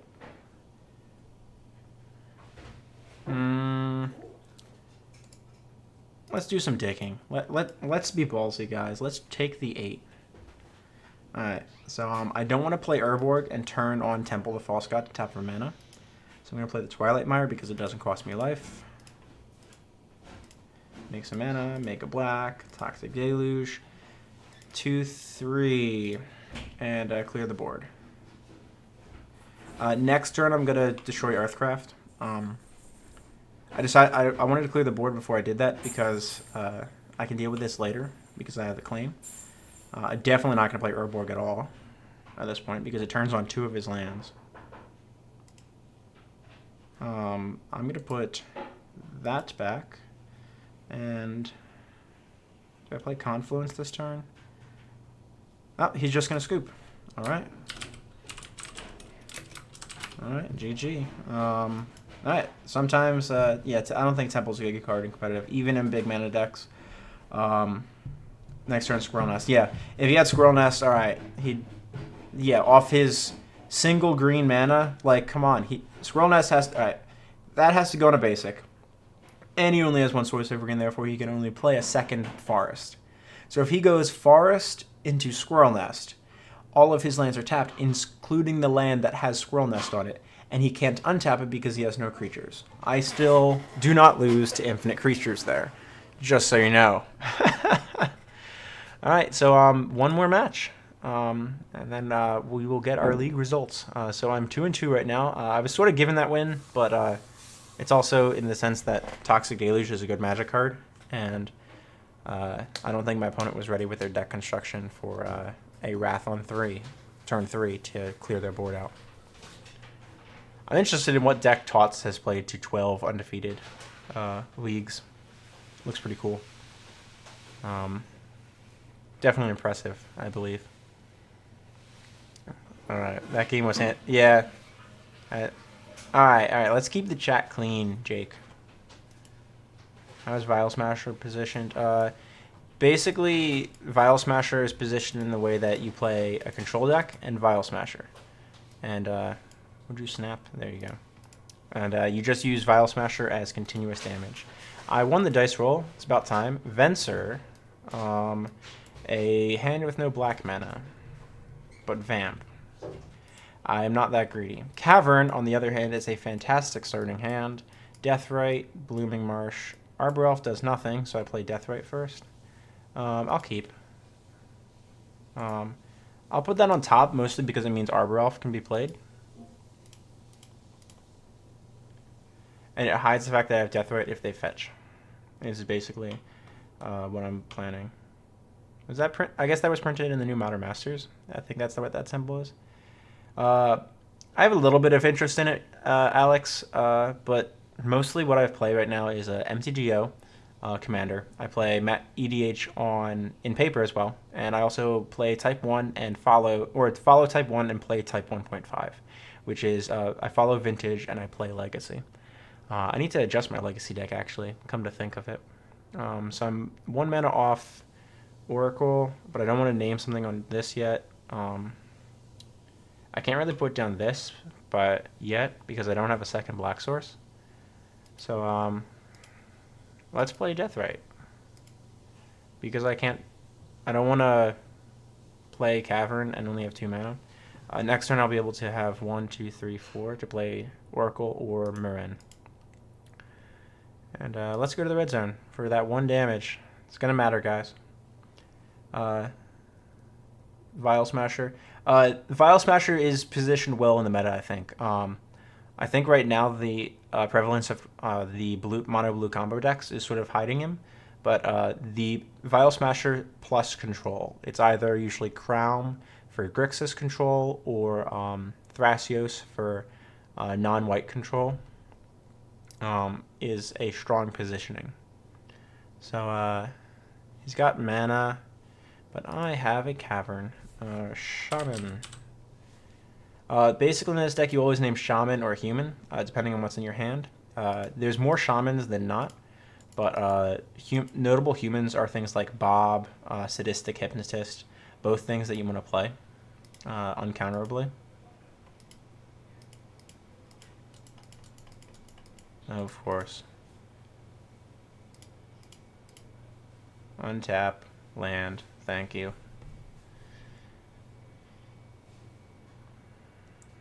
I'm definitely going to play the Oracle here.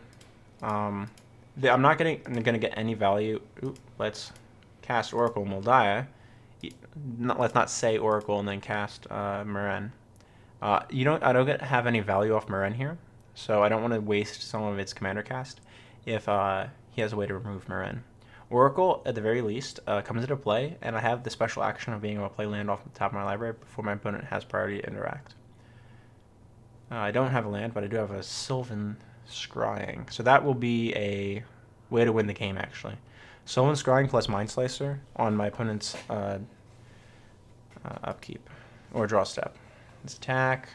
If they want to flash Snapcaster Mage. Alright, they cycled a Miscalc, so they definitely had the counter magic. So, it's fine by me. So if I get a window to resolve Mind Slicer, alright, so Green Sun I don't need, I don't think. So let's Sylvan Scry.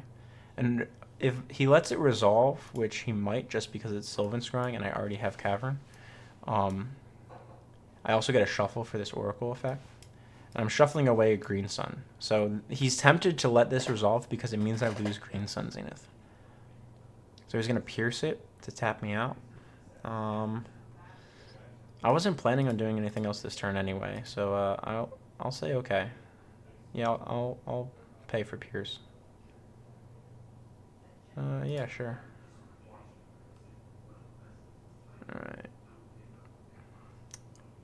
So if he plays another spell, Overwhelming Denial. Alright, so he just 2-for-1'd himself. And I'm okay with that, actually.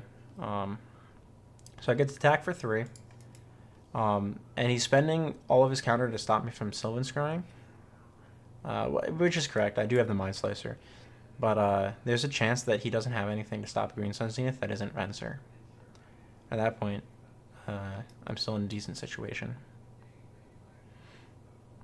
Because Oracle will eventually find me lands off the top of my library like that. And now I'm really well set up. So let's see. I have multiple blacks that can play Bloodghast now. Black, 1, 2, 3, 4. So let's go with, if I attack, he uses Venser to bounce something and then kill Oracle. So let's go to main 2. So he's got Venser. So I want to bait out Venser. So black, green, 1. So one thing about this. Green, untap. Thank you. There we go. All right. Dude, I love Legacy Burn. Legacy's a lot of fun. I play Nick Fit in it, and right now I'm playing Sneak and Fit, which is a Sneak and Show Nick Fit build. And it's based around using chains to get into Emrakul, the Aeon's Torn, and making your opponent weep because you sneaked in an Emrakul off of virtually no board. And it's quite a lot of fun. I do not play Spore Frog double. Spore Frog is not the best frog. Best frog is probably Gitrog. Let's be honest. It's a frog commander that has a combo deck around it. So he's going to Venser the Meren back to my hand, most likely. Yeah. So he's going to Venser Meren to my hand. That's fine. So I can play Bloodghast here, or I can play Green Sun 1. I'm just going to put... what do I get at 1? I think Bloodghast is the better play. Let's double check. But I don't... I can't Green Sun for Carpet of Flowers, unfortunately. I get Caustic Caterpillar. I can do that next turn, though. I'm just going to be mana efficient and put Bloodghast down. At least this is a clock. And I also have Yogwill in my hand. So, or virtually in my hand. I'll have it next turn. And my opponent probably can't be happy about that. I knew Oracle was going to draw me lands eventually. So, he used 2 cards to remove my 1 card. And then I drew 2. Oh, this is a polymorph deck. Jesus. Alright, that's an Emrakul then. I should have known there was going to be a polymorph deck. Emrakul, the Aeon's Torn. You got it, man. Alright, so I'm in rough shape now. I need to find Fleshbag Marauder. Like, yesterday. Sack 6. 1, 2, 3, 4, 5. Land.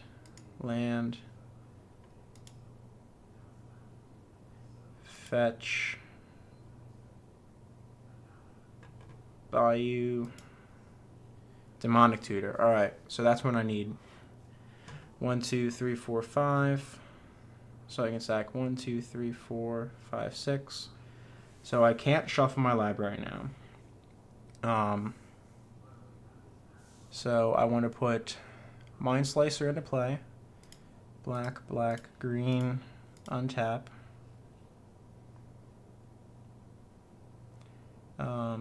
Green, Mind Slicer. So basically what I'm doing here is I'm setting up for Emrakul to come down or attack me. I'm going to take 15 in my face, unfortunately. Green, 1, 2. Ideally, and then next turn, if I can keep Deathrite around, I'll be able to exile Emrakul in response to his trigger. So 1, 2, 3, 4, 5, 6. 1, 2, 3, 4, 5. If I get any land, no, I'm going to draw DT. So I have to sack Meren to Emrakul to have exactly enough to DT for Fleshbag, cast Fleshbag, 1, 2, 1, 2, 3, and then 1 to use Deathrite. And I sack 1, 2, 3, 4, 5, 6. Yeah. And that removes Emrakul from the game. His whole graveyard will shuffle in, but Emrakul will be gone. As long as he can't counter either Demonic Tutor or... he won't be able to because Mind Slicer will trigger and our hands will be discarded. So, theoretically, this is a safe play. So, he bounces the Mind Slicer. Brutal. So, I can't exile Emrakul then. Alright, so Annihilator 6. 1, 2, 3, 4, 5, 6. And then I take 15. This is where I get experience, basically, is how I'm looking at it. I'm not going to get a land on this turn because I'm going to get the Demonic Tutor. Yeah, I take 15. Please don't have a counter. Brutal. Meren's sweet for the Annihilator trigger. It doesn't mean I want to take Annihilator triggers on my face every now and then. I'd much prefer that it didn't happen, but I wasn't focused on beginning of this match. So there's a chance he counters this, and I get upset and I'm sad. But I mean, I gotta make this play. Oh, did he have sex? Merciless Executioner.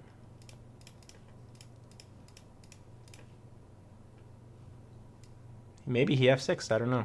The line's the same either way. If he has the counter, he has the counter. The thing is, I have Executioner on my end step also.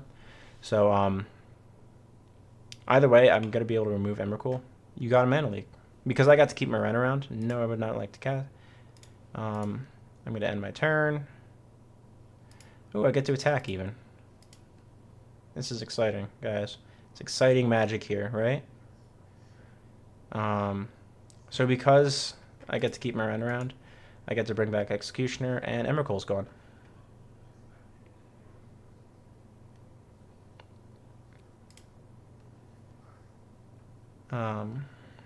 So that's gone. Ideally, I can hit him with a Mind Slicer at some point.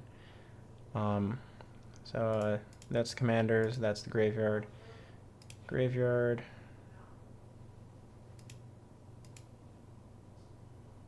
So he has no graveyard. I was like, where did his graveyard go? And then I realized it's gone. Diabolic Intent. So I'm not going to push Meren in. I don't want to lose it to random effects. So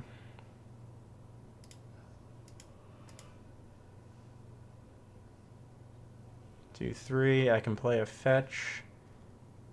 Bring back Bloodghast. Yeah, alright. So this is... I'm going to do a setup turn. This is just a value Yogwill. And if it doesn't value, he counters it, and that's okay. And I cast Green Sun for 1. But I imagine he wants to counter this, but I don't think he can, conceivably. Because I'm going to be able to play a land, bring back... Yeah, you got to counter. Like, I don't think you can let that happen. Green Sun 1. Let's get mana of some manner. I could get Joraga. I'm going to get the birds. Birds also blocks, so there's that. Attack the lightest mage. He's got no mana. So what birds does is if he spends his turn like development, I get Oracle's mana, Deathrite is sort of mana. I'm going to get the Oracle, I think. Because Oracle's better by itself. I have a Fauna Shaman coming up also. It's pretty sweet. And this is naming Shaman. So this is what I was talking about. Shaman would be fantastic. Holding Green Sun's good, but because I don't have the land for next turn, I want to make sure that if he taps out, I can punish him with Mind Slicer followed by Diabolic Intent. The way that works is I sacrifice Mind Slicer as ability. As the cost for this, his ability goes on the stack. Everyone discards their hands, and then I have a Demonic Tutor. And he scoops! Alright, wow. That is, yeah, back to Meren Voltron. 80 play points and 1 treasure chest. That's exciting, guys. All right, so 3 and 2 for our first one, and I'm sure I'm going to play more leagues. Let's open the treasure chest. Who wants to see what's in that? I'll wait for the chat to catch up, but yeah, I don't think he's coming back from that game. Although Moto's done that thing where it likes to... Oh, that's weird. All right, so I still have it. So I was going to get a land on my turn anyway, only because of the Oracle, which would have brought back the Bloodghast as well. Yeah. I think there's a good contingent of players online that... yeah, I'm going to open the chest, Jason. I think I'm going to. I don't really need to save it for anything. But, where was I? Oh, there's a contingent of players online that I believe think that... oh, I polymorphed into Emrakul, I just win the game, right? And no, there's a lot of situations where Emrakul does not win the game by itself. In my first game against Baral, they polymorphed into... They cast Promise End against me, and I was able to remove that. And he was salty that he misplayed, and then he polymorphed into the other Emrakul, and then eventually won the game that way. But I don't scoop to Emrakuls, man. Let's go back to the details. Alright, well, I think there's a... Can you sell chests? I believe you can. I can check online right now. Moto Traders. Sealed and tickets. Sell your tickets, event tickets. Treasure chests. So a treasure chest they buy at 236. Wow, that's really hot. What's in treasure chest that's worth anything right now? The Learvold. So Learvold's in there. What do you guys want to say? You want to open the chest, or we will... If you open the chest, say open. If you want to save it, save, and we'll see how many we can get. I'll wait like 3 minutes and just chat in the meantime. So I hope you guys enjoyed watching the league. It's exciting to get some play points. I still have 8 more event tickets that I can use to buy into another one. So I'm going to play with Meren, Widwin a little bit. Maybe make some tweaks. You can get to see my process a little bit. Open. We got 1 open vote. I'm going to wait until 10 o'clock. But blue black. There we go. So all right. I think it's gonna be open.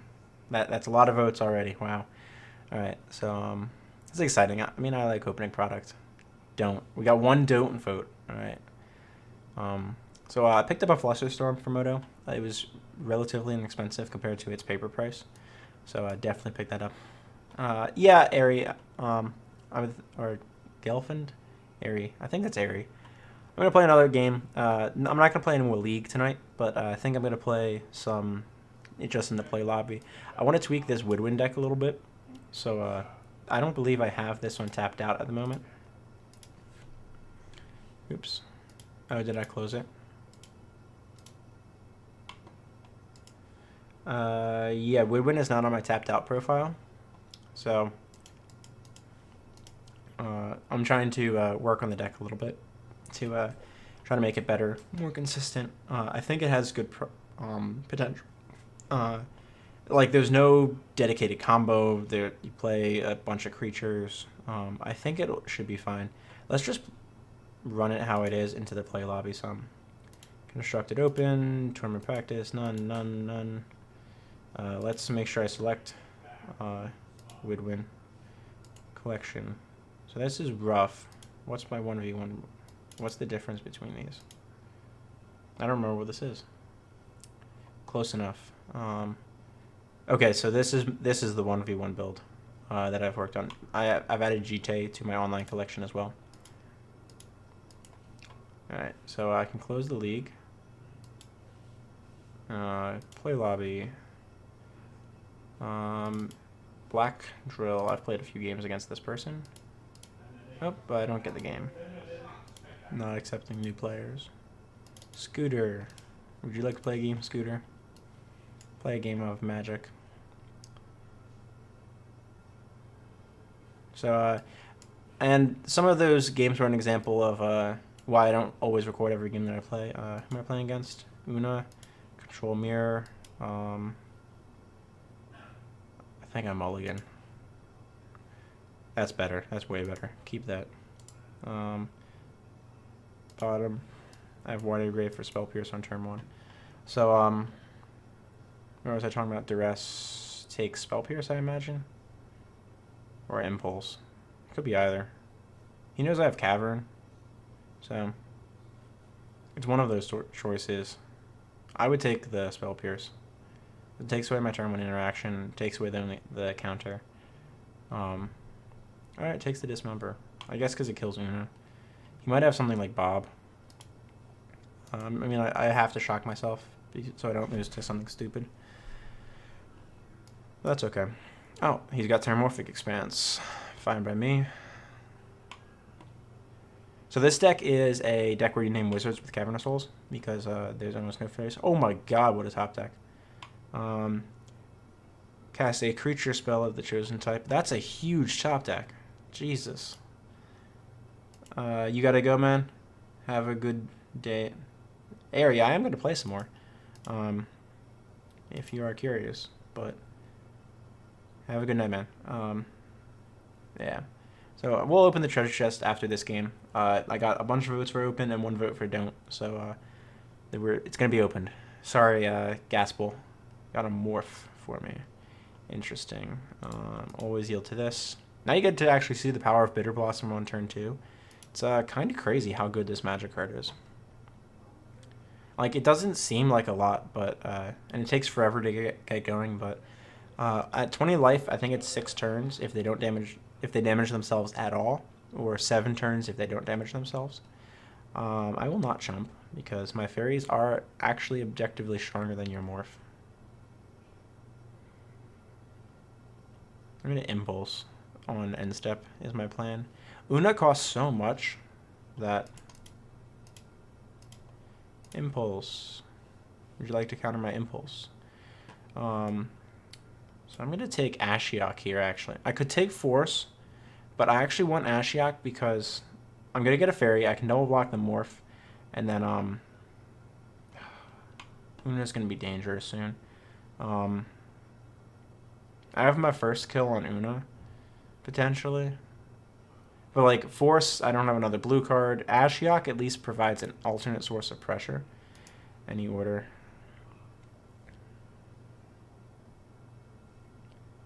What do you think of Divert? Is that the one that changes to target king? All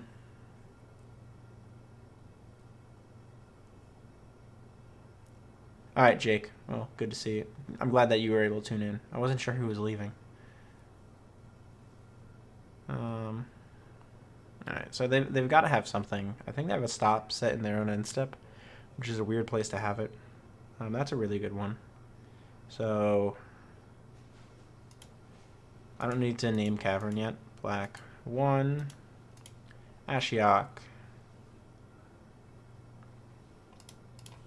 And now I can start really eating into their library, which is really good. Desertion, ultimate price, nothing matters. And I'm going to just sit on the fairies. I'm going to try to double block and kill the morph. There's a chance I get blown out by like some weird flip. But Demure Key Rune. I'm going to pierce that. I like piercing this. It keeps them in mana parity with me. So, what do you think? 30 life, you will kill them in 8. Okay. Oh, Jason, you're the best. Thank you. 1, 3, 6, 10, 15, 21. Yeah. That's the damage dealt, right? Yeah. I don't know Bitter Blossom math off the top of my head. I barely played in Lorwyn. Consume the Meek, new addition to the deck. They didn't attack, which was weird. I guess they're valuing this morph pretty highly. Let's name my wizard. And now I can start attacking with this and keeping 2 black back to trade for the morph that they seem to value. This is actually pretty good because this will be able to kill Una's fairies if they can. Oh, not just Scoop. It was Willbender. Okay, so ooh, I'm glad that I didn't try to Hero's Downfall a Willbender into my own Ashiok. That would have been painful. Yeah, I mean, I'm playing the better control match, and that's why I took the Ashiok, is because she's more controlling. She just is a huge pressure that control has to deal with before I can -10, and if I -10, control can't win the game, basically. All right, let's get to that collection. Open that treasure chest. Other products. Open one of these. Sealed product cannot be, yeah. Sucks. Your deck sucks. Thanks, Carl. I appreciate it. Yes, open one. We get 15 play points. Sweet. That puts me 110. Wow. Confront the Unknown and Miasmic Mummy enters battlefield. Each player discards a card. It's pretty cool. I can see that being used in Meren. Not very well, but I can see it being used. All right.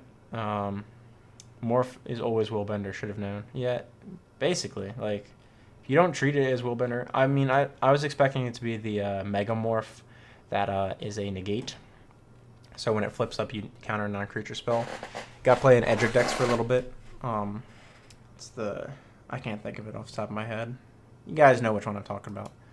Let's play another game. Anyone in the tournament practice? No. Not to get serious. All right. I always like to check those before I join one of these. Now that those actually get some traffic, which is pretty nice. They're probably playing the same deck, Una. Morph is always... Alright, so they were on the play last game also. So we'll see. Rabinia.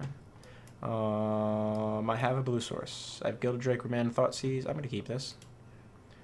I don't want to play Urborg yet because Rabinia is also the deck that'll play like Mazaveth. Oh, they're mulling down to 4. They're going to scoop. There we go. What a win, guys.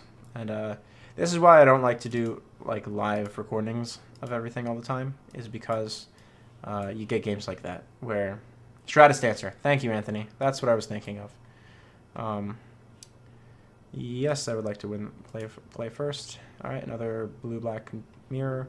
I'll keep this. I have a Demonic Tutor, most likely for land. But I have... Oh, no, I have Ponder for land. If I don't find it, then DT for land, then Arena.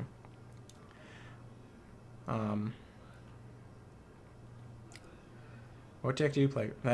Stratus Dancer. Oh, it's a instant sorcery. All right, I thought it was at a true negate for some reason, but that would explain why it wasn't flipped in response to. If it was a Stratus Dancer, why it wouldn't have been flipped to Ashiok. So I'm gonna ponder first. Hopefully, I find like a blue-black land, like a watery grave here.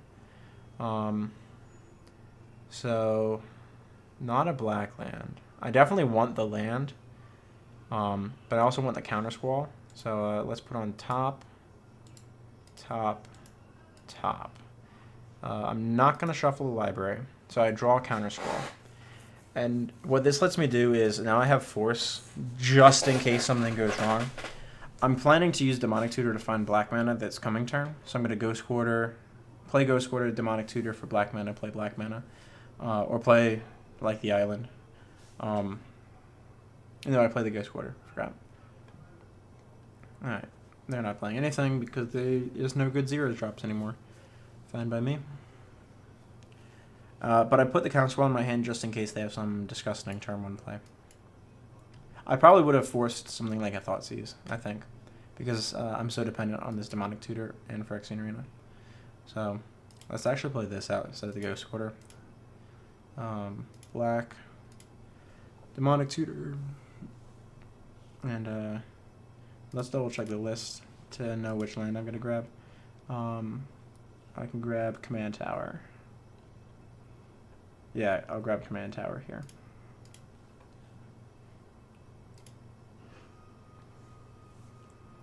And now I still have Force of Will protection. That also shuffles away the Venser that I didn't want to draw, which is pretty nice.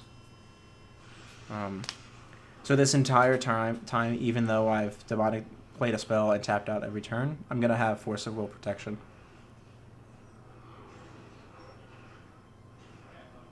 I don't play Group Hug. I don't do that. Oh, it's a land. Why would you play your land first? What are you doing? You're a Hedron Crab deck. Oh, I guess because it is mill. It's all he's actually playing a true mill deck. I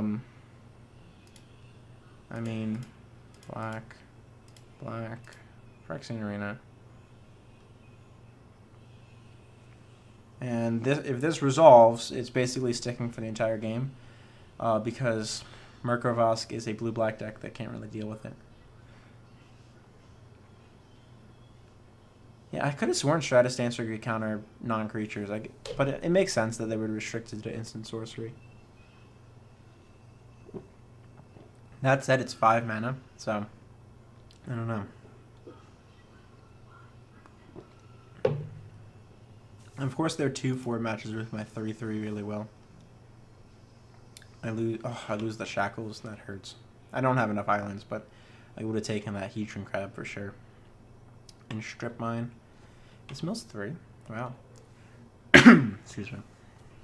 Darksteel Plate. Gotta really protect your crab, man. I mean, I do have double kill spell in hand, so I guess it's fair, right? 27. Misclick. Okay. Unless you pay 2. I'm just messing around. Deck sucks.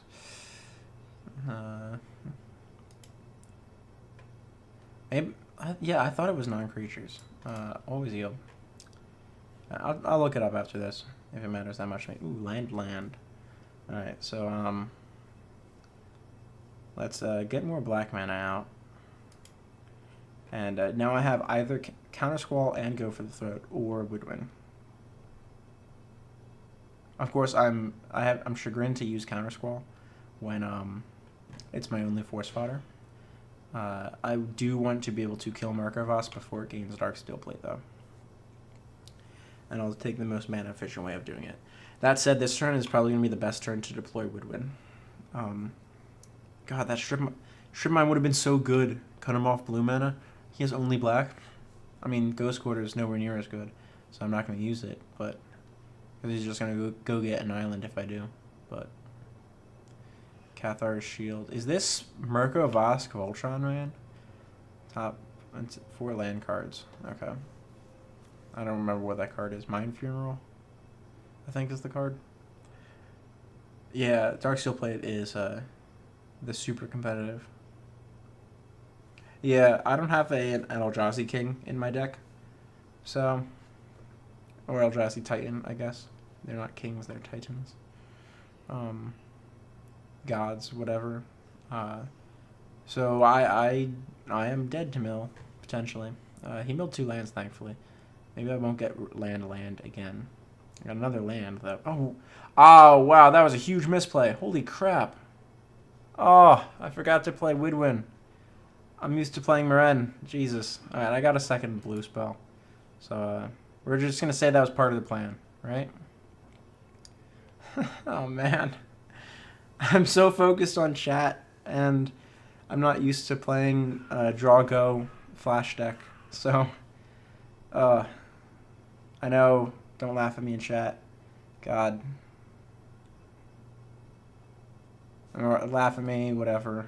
I deserve to be laughed at for that one. Mana Leak, Force Spike, and Essence Scanner. Alright, 3 pieces of interaction. Hey, he's got 5 mana. Womp womp. Yeah. Here comes Mirko Vosk. Look at that, 5 mana commander. Comes down before Widwin. Must be nice. I'm going to let that go.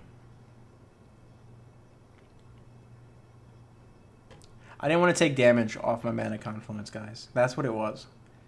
Yeah, I'll die to my arena before I die to mill.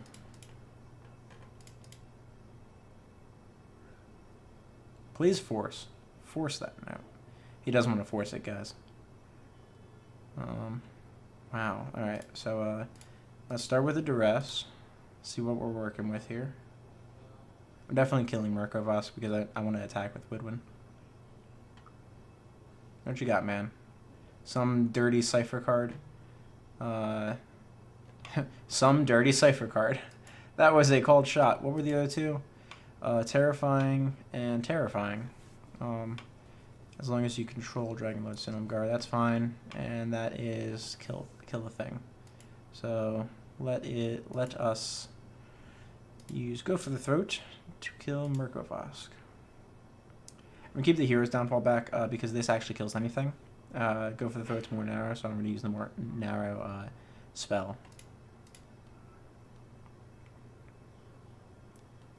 Yeah, like the fact that this arena is just such an obscenely powerful card. Oh, Cypher. I was expecting it to be like the Wheeling Cypher, Whispering Madness. Everyone discards their hand, draws 7. And then it ciphers on. So that would actually start milling at a reasonable pace because it would also draw him back into other effects. So he would be able to mill me to 4 land until I hit 4 lands. Well, he's hitting a decent number of lands as well. Then I would draw 7. I mean, I would probably stack draw 7 first. Jace's Archivist. Do I care? Greatest number of cards a player discarded this way. Doesn't have haste. I think he's going to try to equip it with Darksteel Plate. If he spends the mana, then I can Hero's Downfall it. Otherwise, I can anticipate this turn. Alright, sorry, I can anticipate. It takes down shields from Widwin temporarily. He might have a kill spell here. I want Exclude to my hand. Not lands. This arena is working more for my opponent than it is for me. God. He's just getting so much. Alright, well, I get Jite. Game's over. Jite is the magic card. You get to see just how good it is here. And I get Exclude mana up. This is insane.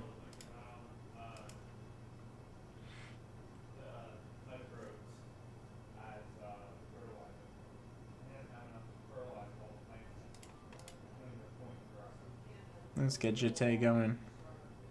So now I get to kill Archivist before he untaps, and I don't even have to spend a spell to do it.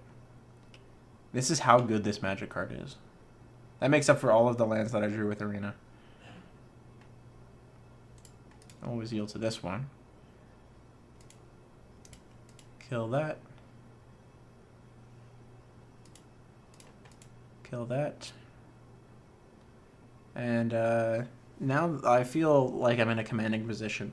I have double counter in my hand. I don't care about Hedron Crab at all. I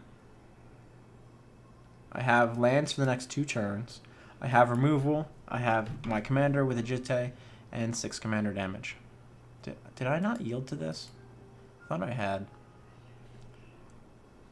And he hasn't played any fetch lands, which is just surprising.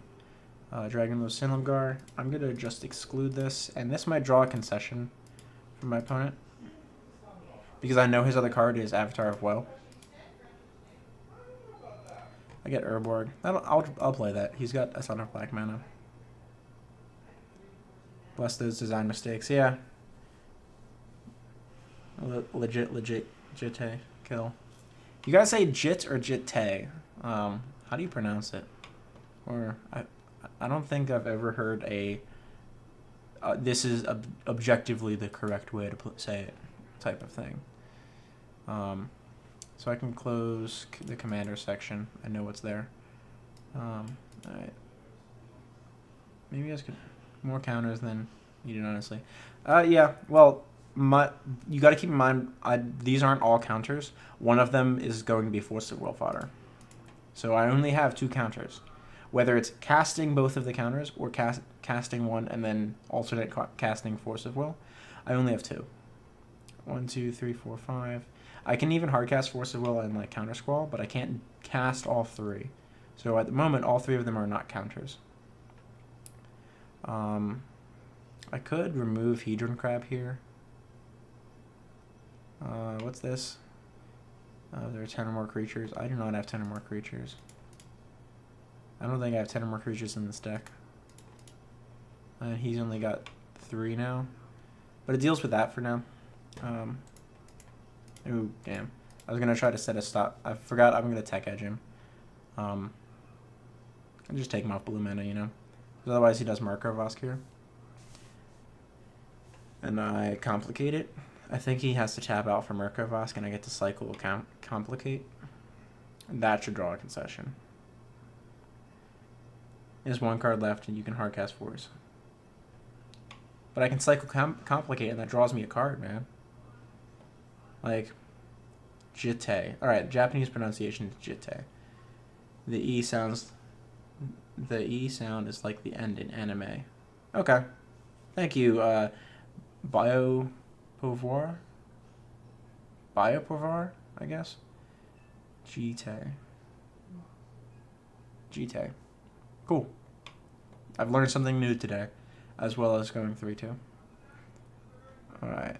Bunch of mana. Cryptghast. You don't have enough.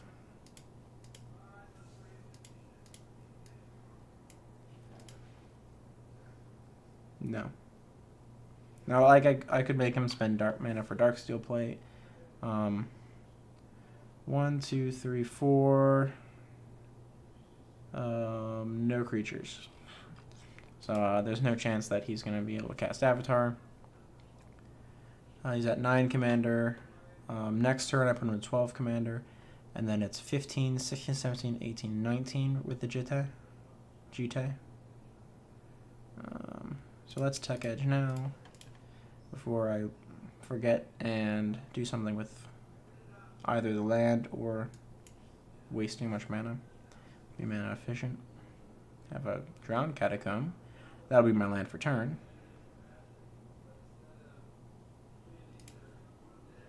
Yeah, I don't see any possible way that I lose this. I just keep drawing interaction, and that's exactly how this Woodwind deck is designed to work. Deploy Woodwind at a moment where they can't deal with it, and then you can untap. Then sit on the mana to either flash her back to hand, and then immediately replay, or cast counters. And one of the real strengths of specifically Woodwind is if they have a kill spell, or if they're dead to commander damage. And I learned this back when I was doing Vendilion Click videos, was if they have a kill spell, they kill it, but they're dead to commander damage and they don't have a way to block, you just recast on their end step after they've killed them, and then you kill the opponent. So there comes a point of the game where killing the commander doesn't win anymore. They have to have a blocker or instant speed interaction, and some decks just can't do that. White-green decks particularly have a terrible time with it, because with the exception of Swords and Path, they don't really have instant speed removal. They're also not typically known to be heavy flyer decks. So, yeah, so he's going to sit on mana. That's fine by me. Mystic Confluence. All right, let's increase my blue mana count. I'll attack. So he's 12, 13, 14, 15. Let's just get Jite counters for the time being. I don't need to increase my clock at all. He's dead next turn. Throw away City of Breast. Don't need that this game. I don't think I can lose this here. I can't foresee a series of plays that loses me this game. Crab Nut Lives Matter. They also make fantastic cakes. I love crab cakes. Crab cake burgers, delicious. And that crab was carved up by this Jite. Consuming Aberration. Should we put him out of his misery? Blue, 1, 1, 1. Cast. Down 1, up 1. Cast. Counter draw. And when I'm playing a better than Cryptic Command, I think game's over. Dimir Charm, one of the new additions. Counter sorcery, kill a creature power 2, or look at top 3, put one back and the rest in the graveyard. Let's Dimir Charm him.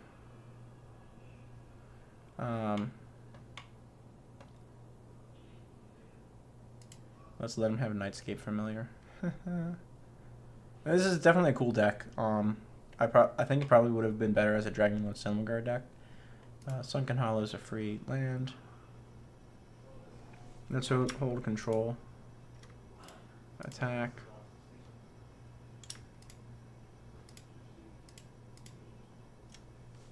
And make commander damage. And that should be game. If you really wanted, you should have... yeah. Like, I mean, I could have just used Mystic Confluence as an instant speed draw 3 and then memory lapse the thing back to the top of his deck. But that is commander damage. GG. I mean, I'm playing the objectively better blue-black control deck, and you never got ahead of me. So, alright, I think I'm going to call the stream here, guys. It's been 2.5 hours. I'm glad that you were all able to come and join me. I'm going to talk to Nate. I was talking with him briefly about getting another live stream, like do both of us together. And he wants to make sure we get Brian involved. So we're going to try to do this, coordinate three people's schedules for the time being. But hopefully I'll be able to bring you some new event games coming up as well. Or league games. I'm just looking at the event ticket as I say that. I had a lot of fun with it. I think the Woodwind deck isn't close enough to being finished. I still have some more testing to do. I haven't gotten too many games, so I have Ancient Excavation. I think it's a powerful card, though. And the fact that it's instant speed basically is pretty sweet to me. And it can cycle for lands if you need it. So keep an eye tuned for upcoming events on my channel. Maybe Nate will host, maybe I'll host. We'll just have to see. It'll probably be another one of those Google Hangouts things. But will be the conclusion of the stream. If you're watching the playback after this, or if you've watched this as the playback instead of been joining us live for the stream, don't forget to let me know in the comments down below the video what misplays I made that I didn't talk about. Don't forget to like, subscribe, and share the video to anyone you think might enjoy it. And if you want to get notifications about new stuff coming up on my channel, hit that bell icon down beneath the video next to my username, and you can turn on notifications about new videos posted and upcoming live streams in the future. I'll see you all in the next one. Let's see if I can figure out how to... yep, there we go. All right. see you all guys in the next one. Thanks for coming and hanging out on the stream. I really enjoy interacting with all of you. And I'm looking forward to seeing it in the playback and getting to some comments from all of you. See you all in the next one.